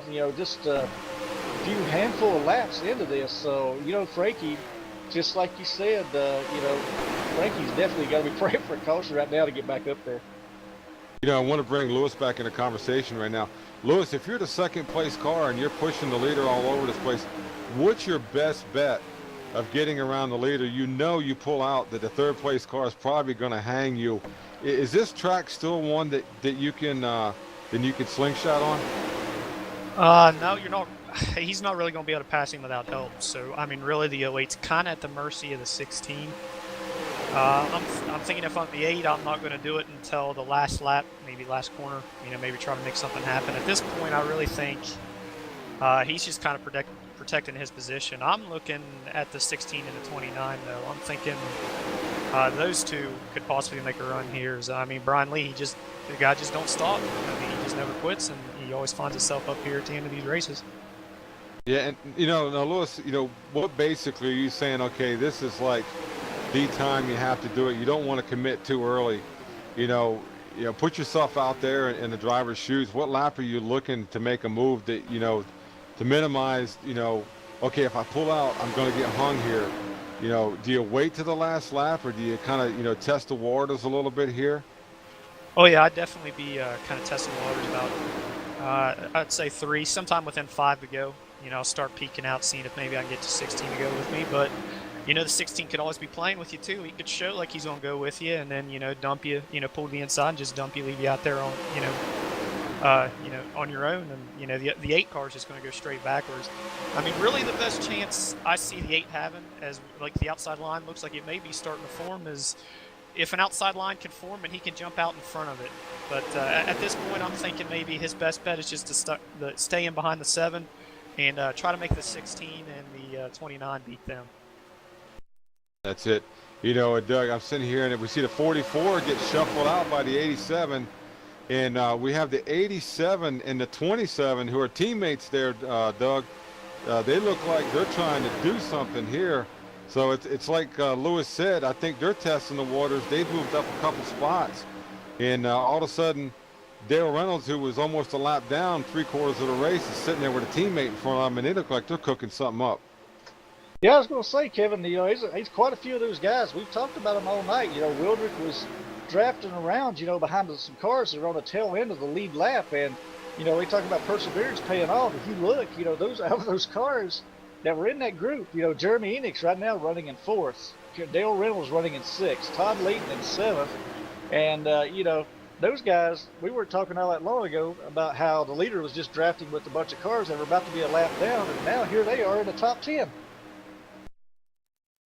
Yeah, I'm hearing all up and down the race chatter right now. Guys are saying, if you go, I'll go with you. Wherever you go, I'm going to go in your tire tracks and this and that. You got to believe how much of that is fact and how much is fiction, Doug. Yeah, I'm seeing Layton and Ben Britton, Paul Hahn, Barden, they're kind of falling back right now, Kevin. I'm wondering if maybe they're trying to cook up a strategy themselves with 10 to go next time by, getting a good run, moving up on that high side, keeping those 4 cars together and trying to make a run at it as they pull out to that high side. Looks like that's exactly what they're trying to do. Yeah, we got a pack trying to form on the outside. And, if these guys, I don't think they have enough cars in that pack right now to do it. As we see on the outside of the 28 there, like Louis Buster said earlier, you got to be pretty good up there, and it takes you a couple laps to get that momentum. I think there's just too many cars lined up on the bottom right now. The 8 is glued to the 7. I mean, he's just all over him. The 16 is just content right there. I'm thinking the 29 and the 16 are just kind of just chomping at the bit, to wait to see what's going on. Here now the 87 and the 27 crew, they're trying to see what this line in the back is going to do, and they might jump up there and help them out. So, as we see the 28 get loose, 34 gets in the back of the 25 right there. They gather it back up. So they've lost a little bit of that momentum that they had there, and they got to rebuild that again with time running out, Doug. Yeah, that's going to be the equalizing factor too, Kevin. You talk about getting that high line going. Once those guys get up there, whoever decides to pull that high line and those that go with them, it's going to be interesting to see as they're making their way up around the outside on that inside line. How many of those inside line guys are going to jump up there with them to try to get up there and catch some of their momentum and move forward too? And before this is all over with, you might see 3, 4 cars down the inside and like 5 or 6 on the outside, which then the outside line is going to have that. So it's becoming a chess match now, Kevin. That's it. And the 25, just tucks back in. So guys, we need to get a little bit more momentum going before we can make a run. The 28 gets pinched right there against the back of the 06. 25 swings out with the 34 with him. So these guys are not giving up. They've got 4 cars in that pack now, the 25, the 34, the 44, and the 32. As the 28 comes up, makes a little bit of contact with the 25 there, breaks his momentum again, and we have the 44 sliding out. So basically they're hanging the 32 again, and right now this is where you find out who your friends are, Doug. Yeah, unfortunately, looks like that 28 car of Jenkins looks real tight there down into the corners. He seems to come up the track a good bit, and it seems to be breaking that outside lines momentum, as they're getting in there. But I'm telling you, if they can gather that pack, just enough of them to start making some momentum, as they were right there earlier, as they're trying it once again, getting it back up there, looks like they're going to be able to clear the 28 this time. And if they can get down there and get on to catch enough of that draft from that inside line along with their own, they're going to be able to make something happen, as it looks like they're right on that side right there trying to break that momentum of the inside line and catch that draft off of them. But I think, Kevin, if they can get one more good car up in that group, they might have something cooking right there. That's it. Lewis, real quick here, as we're coming up on 8 laps to go here, what do these cars do in traffic like that? Are they a handful like we're seeing right now? Do they really bounce around like that? Yeah, they'll get them moving around a good bit, especially when you get to, a good bit of chain drafting going. You get 3, 4 cars, really pushing each other. It really kind of steers the leader. So, that might be something to look forward to, is if, the top 4 or 5 get to pushing, that could steer the leader, move him around in a way he don't quite want to go. I'll tell you what I'm noticing, though, is the 7's sort of leaving the inside open going into 1. So what I'm seeing is if I'm the 8 car and I'm riding around in second, what I might be trying to do is lift just a little bit and get the 16 to give me a shot. Maybe he could get underneath of him going in one. So we're going to have to look and see if maybe he's kind of maybe planning that out. Yeah, you know, Doug, as I'm looking back here at the 29, 16 to 29, the 87, and the 27, these guys are getting huge runs coming down inside of turn 1 and turn 3 as we see some cars get loose in the back there. To see these guys check up a little bit, it looks like they're kind of testing out the chain drafting deal here. It's a 16. Looked like he was testing outside just to see what kind of run he would get there. But business is picking up, brother. Yeah, business is definitely picking up. Like I say, and all it's going to take is one guy to get there a little too hard and you move up as that out. Once again, that 25 of Layton moves up to that outside line. Looked like he was going to have some guys go with him. Paul Hahn now's moving up there too. So, you know, they might be starting to form this outside line, but they got Chuck Garcia at 24 out there. But Paul looks like Paul Hahn may have just gotten left out there, as you know they're starting to mess with some lap down cars of Chuck Garcia now. So not the time to be making that move yet, but you know, a lot of these guys, it looks like they're trying to form that second groove up, but just keep running into positions where they can't do it. Yeah, and just as Louis Bussa alluded, that 8 laid back just a little bit there.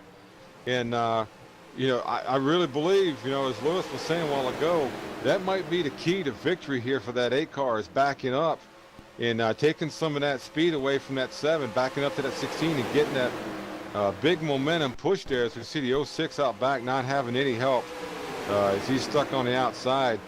It looks like everybody's pretty content right now to ride around on the bottom and try to sort this thing out. But, you know, we might be looking at a last second pass here. I tell you, the 29 and the 16, they're ready to pounce. If the 8 car pulls out, I think those two might hook up. They've been looking pretty good together here. But like I said, like Louis said, if that 8 backs up to that 16, he could get a big run. And in the 7, all he can do is hope to block and make it work. And sometimes you know what happens when blocking is in effect here. You know, the other thing, it kind of wouldn't surprise me. I'm sitting here looking at these cars where they run right now, you know, with teams and affiliate teams, Kevin, is if that 25 of Todd Layton can get up there close enough, you know, with the push he's getting from the 34 right there behind him, you know, if they can get that line working just enough up there, it wouldn't surprise me to see that 16 and 29 jump to that outside to help them also, because, you know, those are guys from affiliate teams also, and they may try to sweep this thing, you know, as a team and affiliate. And, you know, but right now time is starting to run out as we cross over for lap 185 now, so something's got to happen here soon, and I believe it's about to. Yeah, business is picking up. I really think these guys are going to sit here and ride it out until about 2 to go, which we're getting ready to come up on. The 8 cars just right up on there as we see the 29 to 87 to 27 get a little messed up there on the backstretch. Doing a little chain draft, and if we got a line trying to go outside, Doug, got 3 cars. I don't know if they're going to have enough momentum, especially those guys on the bottom stay tight, but we're coming around again on the front stretch, man. This is going to be one whale of a 2 laps. Yeah, and like I said, you know, I think if Layton, which he's trying to do it right now in that 25, you know, we alluded to it earlier in the race, you know, if you can get down there close enough to the inside lane, going through the corner, you can use their draft against them. It'll help propel you, but slow them down. So if he can get down there and do that, he might be able to, whoa, it's a 32 and a 25 come together right there, Kevin. Looked like it was about to get ugly. Yeah, that could be a momentum breaker right there. You know, they probably had to get out of gas just a little bit there, so they got to get these things wound up. So, you know, right now the 32 is praying for somebody to just lay on the bumper and lay the wood to it and bring it through as we see the 87 pull right up on the 29, 16 right up on the 8 here. And, man, these guys are they basically got a foot between the cars, Doug, as the 87 is all over the 29. Yeah, these guys are, as we're coming down here, lap 187, we're getting ready, this should be white flag, Kevin, so it's going to get real interesting right here, so let's see how this all pans out, but somebody's got to make a move. I don't see them staying single file like this the next lap. Somebody's got to go for it. Yeah, we see the 32 slide up to 3 wide men. This is unreal, Doug. These guys are going at it. And you've got the 87 pulling up on the 29. He's right on the 16. The 8 is laying back a little bit. And, here we go, Doug. Nope, he tucked back in. I think he was testing the water. And I really think they can get a run on the outside here. Yeah, I think they may have wasted it though, Kevin, right there. They had the chance. It looked like the 16 and the 29 was going to go with the 8, but looks like the 8 tucked back in where he shouldn't have, and it looks like it's going to be, down to the end. But I think they wasted their momentum right there and could have made that pass right there at that moment as the 29 now was trying to go under the 16. But I think Wildrick's going to walk away with this one. Yeah, as they come down here to the stripe, who's it going to be? It's going to be the 7, Howard Wildrick. Like I said, I honestly think, Kevin, they wasted their momentum there on the backstretch when they could have made it work. That's it. Looking at our top 5, the 7 car, Howard Wildrick Vasquez, comes home in 2nd. 3rd place, the 16 of Brian Lee. There he is again, trying to make hay on our points leader. Lewis Bussa dropping out. The 29, Jeremy Enix there. Rounding at the top 5 is Kevin Kelly Jr. with his teammate in 6th. Dale Reynolds, Paul Hahn in 7th, Justin Barton 8th, Ben Britton 9th. In 06, look at the rebound he had, Doug, finishing 10th. Yeah, he pulled had a good night compared to how it started out there. But I tell you what, Kevin, go down a little bit further. 12th position got shuffled out altogether there. Winds up finishing 12th was Frankie Samato. Unfortunately, bad break for him. But 11th place, Todd Layton also. He kept, give that guy credit. He tried and tried to get that high line moving and just couldn't. He kept getting his momentum broke. He kept losing, guys coming up there with him. So, but he gave it one a heck of an effort up there that high line tonight. Yeah, that's it. And we're going to have a little bit of a point shake-up here. Of course, our points leader up here, Lewis Buss, is going to still leave here with the points. Some guys managed to take a little bit off of that. But, man, Lewis talked about that finish right there. So that was just one of them things that we were talking about earlier, where you just can't make your move too early if you're the 8 car, because you're just gonna get freight trained. So he held off, and there's just you're just kind of handcuffed on what you do, because it's either try to go for it at the end and maybe get lucky and get the win, or go for it earlier, and he's gonna go from 2nd to 12th. So it was a great finish, a great job by the 7 car. I was pulling for him because I hate that the caution came out and really kind of put him in jeopardy, but. Great run by the whole top 5 there. That's it, Doug. Man, the 7 car, he did what he had to stay out front, and ended up, with the caution coming out with 20 to go, and holds on for the victory. Yeah, great run tonight by Howard Wildrick. Right place, right time as the cards fell tonight, Kevin. He was up front most of the night, and then all the leaders kept having problems, and he had that one green flag pit stop where he got there all by himself, was able to latch onto some lap down cars. So everything worked in his favor tonight, and sometimes that's how it goes, and he had to fight off there at the end, but done it. So tell you what though, Kevin, let's take a quick commercial break here and see if we can get down pit road and down the winner's circle, try to get some interviews with our drivers. And folks, you stay tuned. We'll be back for the Diamond Medical Care 500 here at Talladega Super Speedway at Talladega, Alabama, after these quick commercial breaks.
Are you looking to start your own professional internet radio station the easy way? Sam Vibe was specifically designed for you. From the makers of Sam Broadcaster, Sam Vibe takes advantage of the cloud to let you focus on what is important: managing and running your station. There are 5 simple steps to get started with Sam Vibe. 1. Sign up for a free account at NuffWORLD.com. No credit card information is required to get a free account. 2. Download and install Sam Vibe. 3. Check your email to retrieve your account information and login details. 4. Run Sam Vibe and enter your username and password. 5. The Sam Vibe Quick Start Wizard shows you the first steps to start your station. Simply upload your music, turn on your station, and tune in.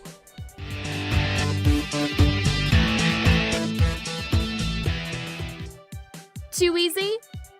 Don't worry, Sam Vibe caters for the needs of both novice and professional broadcasters. Sound exciting? Give it a try. Sign up for free now at SamVibe.com to experience how broadcasting should be.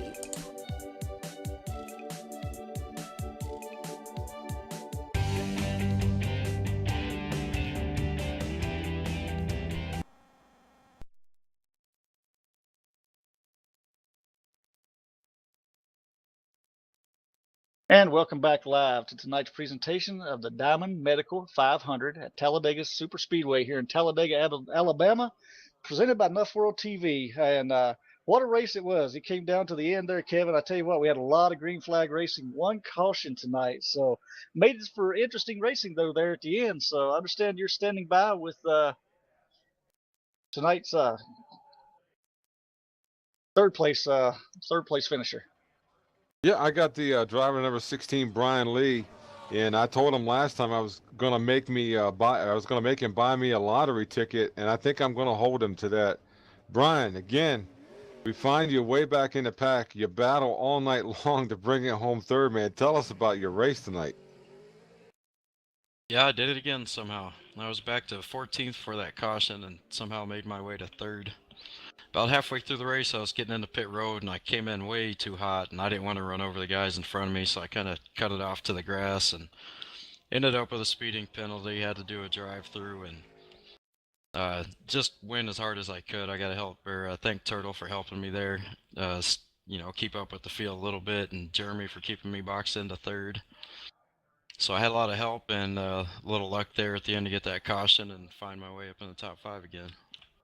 Yeah, well, man, you ate into that point lead just a little bit. Driver to 3, Lewis Bustle, had some problems tonight.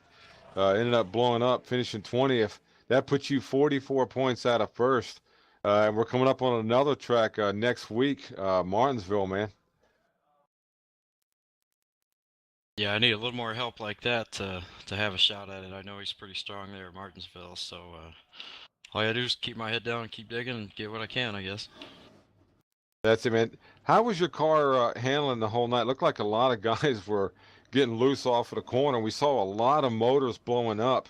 Was it something you were concerned with, throughout the race? Hey, is this thing going to blow on me? Or, did you have to adjust some tape on it, or you just basically left it the way it was?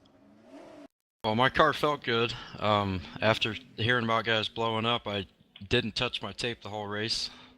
And I was a little nervous about that. I had Darren Benz in front of me at one point. We were drafting together and running really good, and out of the blue, he just blew up. No warning at all. So, yeah, that had me nervous. Well, that's good, man. Great finish tonight. Like I said, you always seem to rebound every time that you get faced with some kind of adversity there. So great run tonight. Is there anybody you want to give a shout to?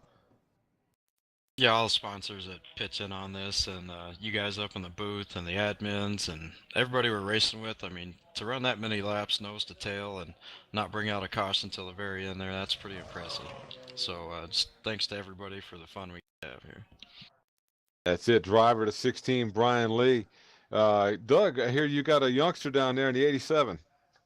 Yeah, that is correct, Kevin. I got Kevin Kelly Jr., driver of the number 87, coming home in 5th place tonight. Junior, you stuck around the top 5 most of the night, and coming down towards the end there, once that caution fell, the only caution we had the night, what was your mindset then after that caution happened? After that caution, I wanted to get hooked up with my teammate Dale, but he was far back in the pack. But once I got behind Jeremy, I was waiting for him to pull out. If he pulled out, I was going to go with Jeremy and push him in front. But he never pulled out, and I just didn't want to risk that and lose some positions. Now, one of the things we seem to see all night, Kevin Kelly Jr. was, the fact that heading down pit road, everybody continued to. It seems like everybody almost had problems with pit road. What was your strategy as far as getting in and on and off pit road tonight under those green flag pit stops? To keep from getting yourself in any of the trouble we saw some of the others have. I would usually back off from the car in front of me and just be as easy as I could on the brakes. I didn't want to lock up the tires and spin out or ruin my tires. Right now, with tonight finishing fifth, awesome job all night. You kept that car right there, but that's going to move you up in the point standings. That'll push you up to looks like third position.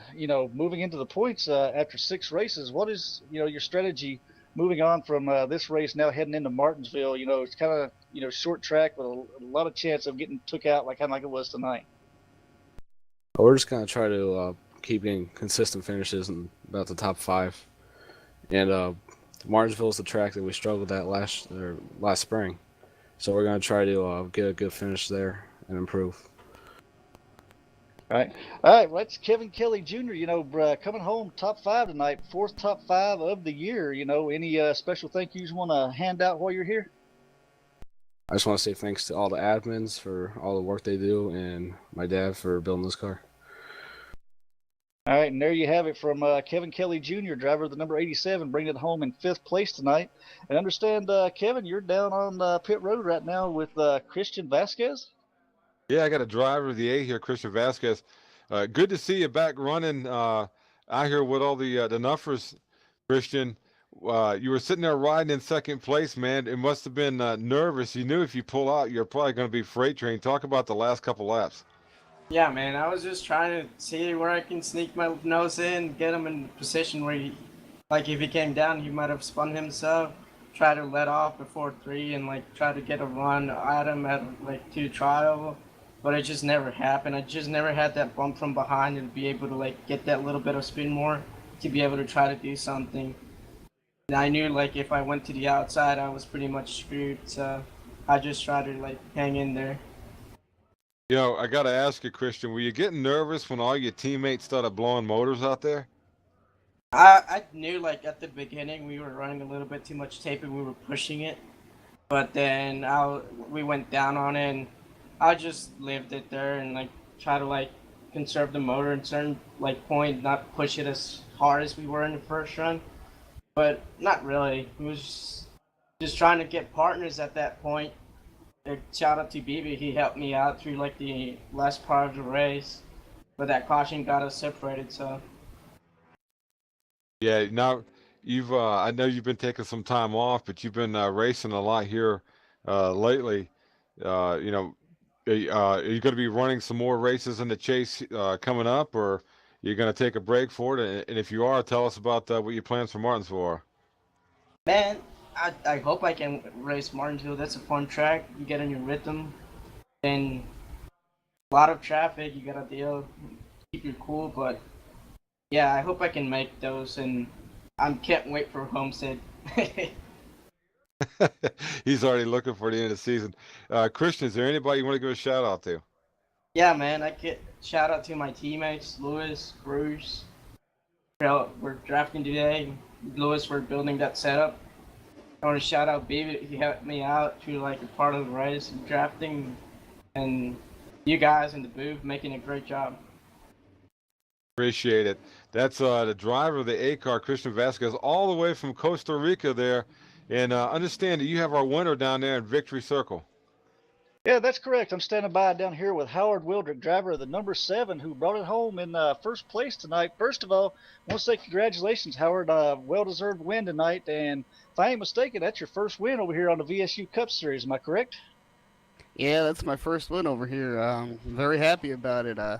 The last time we raced Talladega, I was actually leading the race with about a lap and a half to go, and I ended up trying to block high, put myself in the wall. So it's kind of redemption for me, I think. Well, it's got to be sweet redemption bringing it home tonight in the number one position for sure after that incident earlier. But kind of take me through. I know everybody was having troubles on pit road tonight, and when you came out, and caught all those cars that were on the tail end of the lead lap, and realized that there was none of the second, third, none of those guys were behind you. What was kind of going through your mind then at that point? Well, during the race, I was trying to draft with Rob. We kind of had it down that we were going to draft with each other before the race started, and once he sped in the pits, and Brian ended up speeding in the pits, and he almost hit me coming in there. That was pretty nuts. I got behind them cars. They passed me, and I was just going to hang out behind them and try to pull on second place. I didn't want to try to pass. I didn't really want to try to lead until the end, if I had to lead at the end, because it seemed like cars that were leading were the ones that were blowing motors. Now that's interesting, all the guys. But once you got out there, you had, if I remember correctly, about a 16 points or 16-second lead there at one point. And that one caution of the night fell. What was the thoughts that went through your mind and such at that point, especially not going down pit road when the caution came out. I was really hoping that yellow didn't come out. There was talk during the race that a yellow might come out. People were wishing a yellow would come out, and I was like, oh no, I hope one doesn't come out. I got a big lead. And then once we came down after that yellow came out, we were gonna pit. I wasn't sure if I should or not, and I just stayed out. Right now, those last 20 laps there, you had a lot of guys, charging for, what was your mindset with those last 20 laps? You had a lot of good cars behind you there, looking to take that win away. What was your main focus at that point for those last 20 laps? I'll just keep it pointed straight and stay in the lead. I was thinking that Christian was going to try to go high with the guys behind him, but I wasn't too sure. And when they never moved out high, I kind of figured I was going to get bumped from behind and try to get me up out of the way, but I held my line down low as good as I could. Right, and you done exactly what you had to do. Picked up that first win over here with the VSU Cup Series. Also taking home tonight, 80 laps led, most laps led. So a good bit of points, which that's definitely going to help you at that non-chaser tournament over there. First winner we've had tonight, so far in the Chase Series. That's been a non-chaser. So big congratulations on that, Howard. And like I say, give you a chance here to thank all your sponsors and such. So turn the mic over to you for a moment or so. Yeah, I'd like to thank my sponsor shop right here. I've had some pretty good races this year with this car. I've had some races where I was doing pretty good and ended up getting taken out at the end or something happened. I'd like to thank Rob Partridge there in the beginning of the race, and I'd like to thank Brian Lee there at the end because he dropped back from that pack and came back there and picked me up and helped me draft there until that yellow came out. All right, well, congratulations tonight, Howard, on that first win over here at the VSU Cup Series, taking home the trophy tonight. Understand, Kevin, you've got some comments there? But Doug, I just wanted to touch base here with our. We had our little technical guy come in, Louis Buss. I know he doesn't like to visit the booth this way, blowing up, halfway through the race. But Louis, just wanted to get your take on the tracks coming up to finish out the chase. Well, they're all quality tracks. They're all tough. What we really got to be looking forward to coming into Martinsville is, just beside the engines, if it could be a valve spring thing, that could linger on for, 2-3 weeks. Guys could be, just blowing up, if a valve spring fails, if you get a bad batch, that's what it is. And besides Martinsville, you really got to take care of your brakes. And, Phoenix, another tough short track that we roll into Texas, I believe, and Homestead. So, it's just a lot of tough tracks, and you just kind of, bide your time through them, and we'll see how it plays out. That's it, Doug. As we look at it, our next race is, like I said, we have 4 different tracks here, and they're all very different from each other. So you got to bring your A game. And we've, dodged one bullet so far. Second place was able to gain some points on the leader here. Next week could be the same things. These were the 2 wild cards we were talking about. And then we're set up for the last 3 races. It's just going to be a dogfight right to the end. And it's like Louis Buster told us a long time ago. By no means can you sit here and bank on it and say, okay, well, I've got a 60-point lead or whatever. look what happens tonight. A mechanical failure puts you out. Those are gremlins you can't control. And as we head into the last 4 races, you know, it's out of the driver's hands. They just drive the car. When it comes to mechanical stuff, it is what it is. But I think we're in for one heck of a battle with 4 races left. Yeah, that's for sure, Kevin. And you hit it nail on the head right there. We talked about the 2 that are wild card races, you know, of course, here tonight at Talladega. But also next week with Martinsville coming up on October the 26th, you know, that half mile, which could, you know, it could be good or bad for certain drivers. You know, we can see a lot of what we saw tonight with the engine problems once again, you know, with the RPMs will sustain there. But then, you know, you go to the week after that on November 2nd, you got that big 1.5 miles out in Texas. And then we move out November the 9th to Phoenix for that 1 mile track there, and then back to another 1.5 miles at Homestead, Miami for the finish of the chase. So, you know, 4 very different tracks coming up over the next 4 weeks. So we'll see how this chase plays out as guys were able to make up some points tonight on Louis Bussa, who coming in tonight had a very commanding points lead. And then, unfortunately, had that incident there with the engine, which, like he said, could play on for several weeks, unfortunately. So, but, you know, that's one of the things. But before going off the air tonight, Kevin, I'd like to say special, you know, thank yous to, of course, TeamSpeak, you know, Diamond Medical, Spatial, Potomac, TB's Creative Designs, VSU, Valley Sports University, Hulls on Post, Team Sidious, USA, Starting Park Blog, Hedenberg Roadrunners, Bind for Design, and Game Informer, you know, our sponsors over here. So definitely, fans, you know, you like the racing presented here by NuffWORLD TV. Be back here next week. You know, we'll be back 8 p.m. Same channel here for next week's race. But we'll say so long tonight from tonight's Diamond Medical 500 here at Talladega Super Speedway. This is Douglas Sargent, joined by Kevin Kelly, and up here in the booth. And also we got Stephen Mahana, who's been bringing you all the great images back here. But to all, a good night. We'll see you back here next week.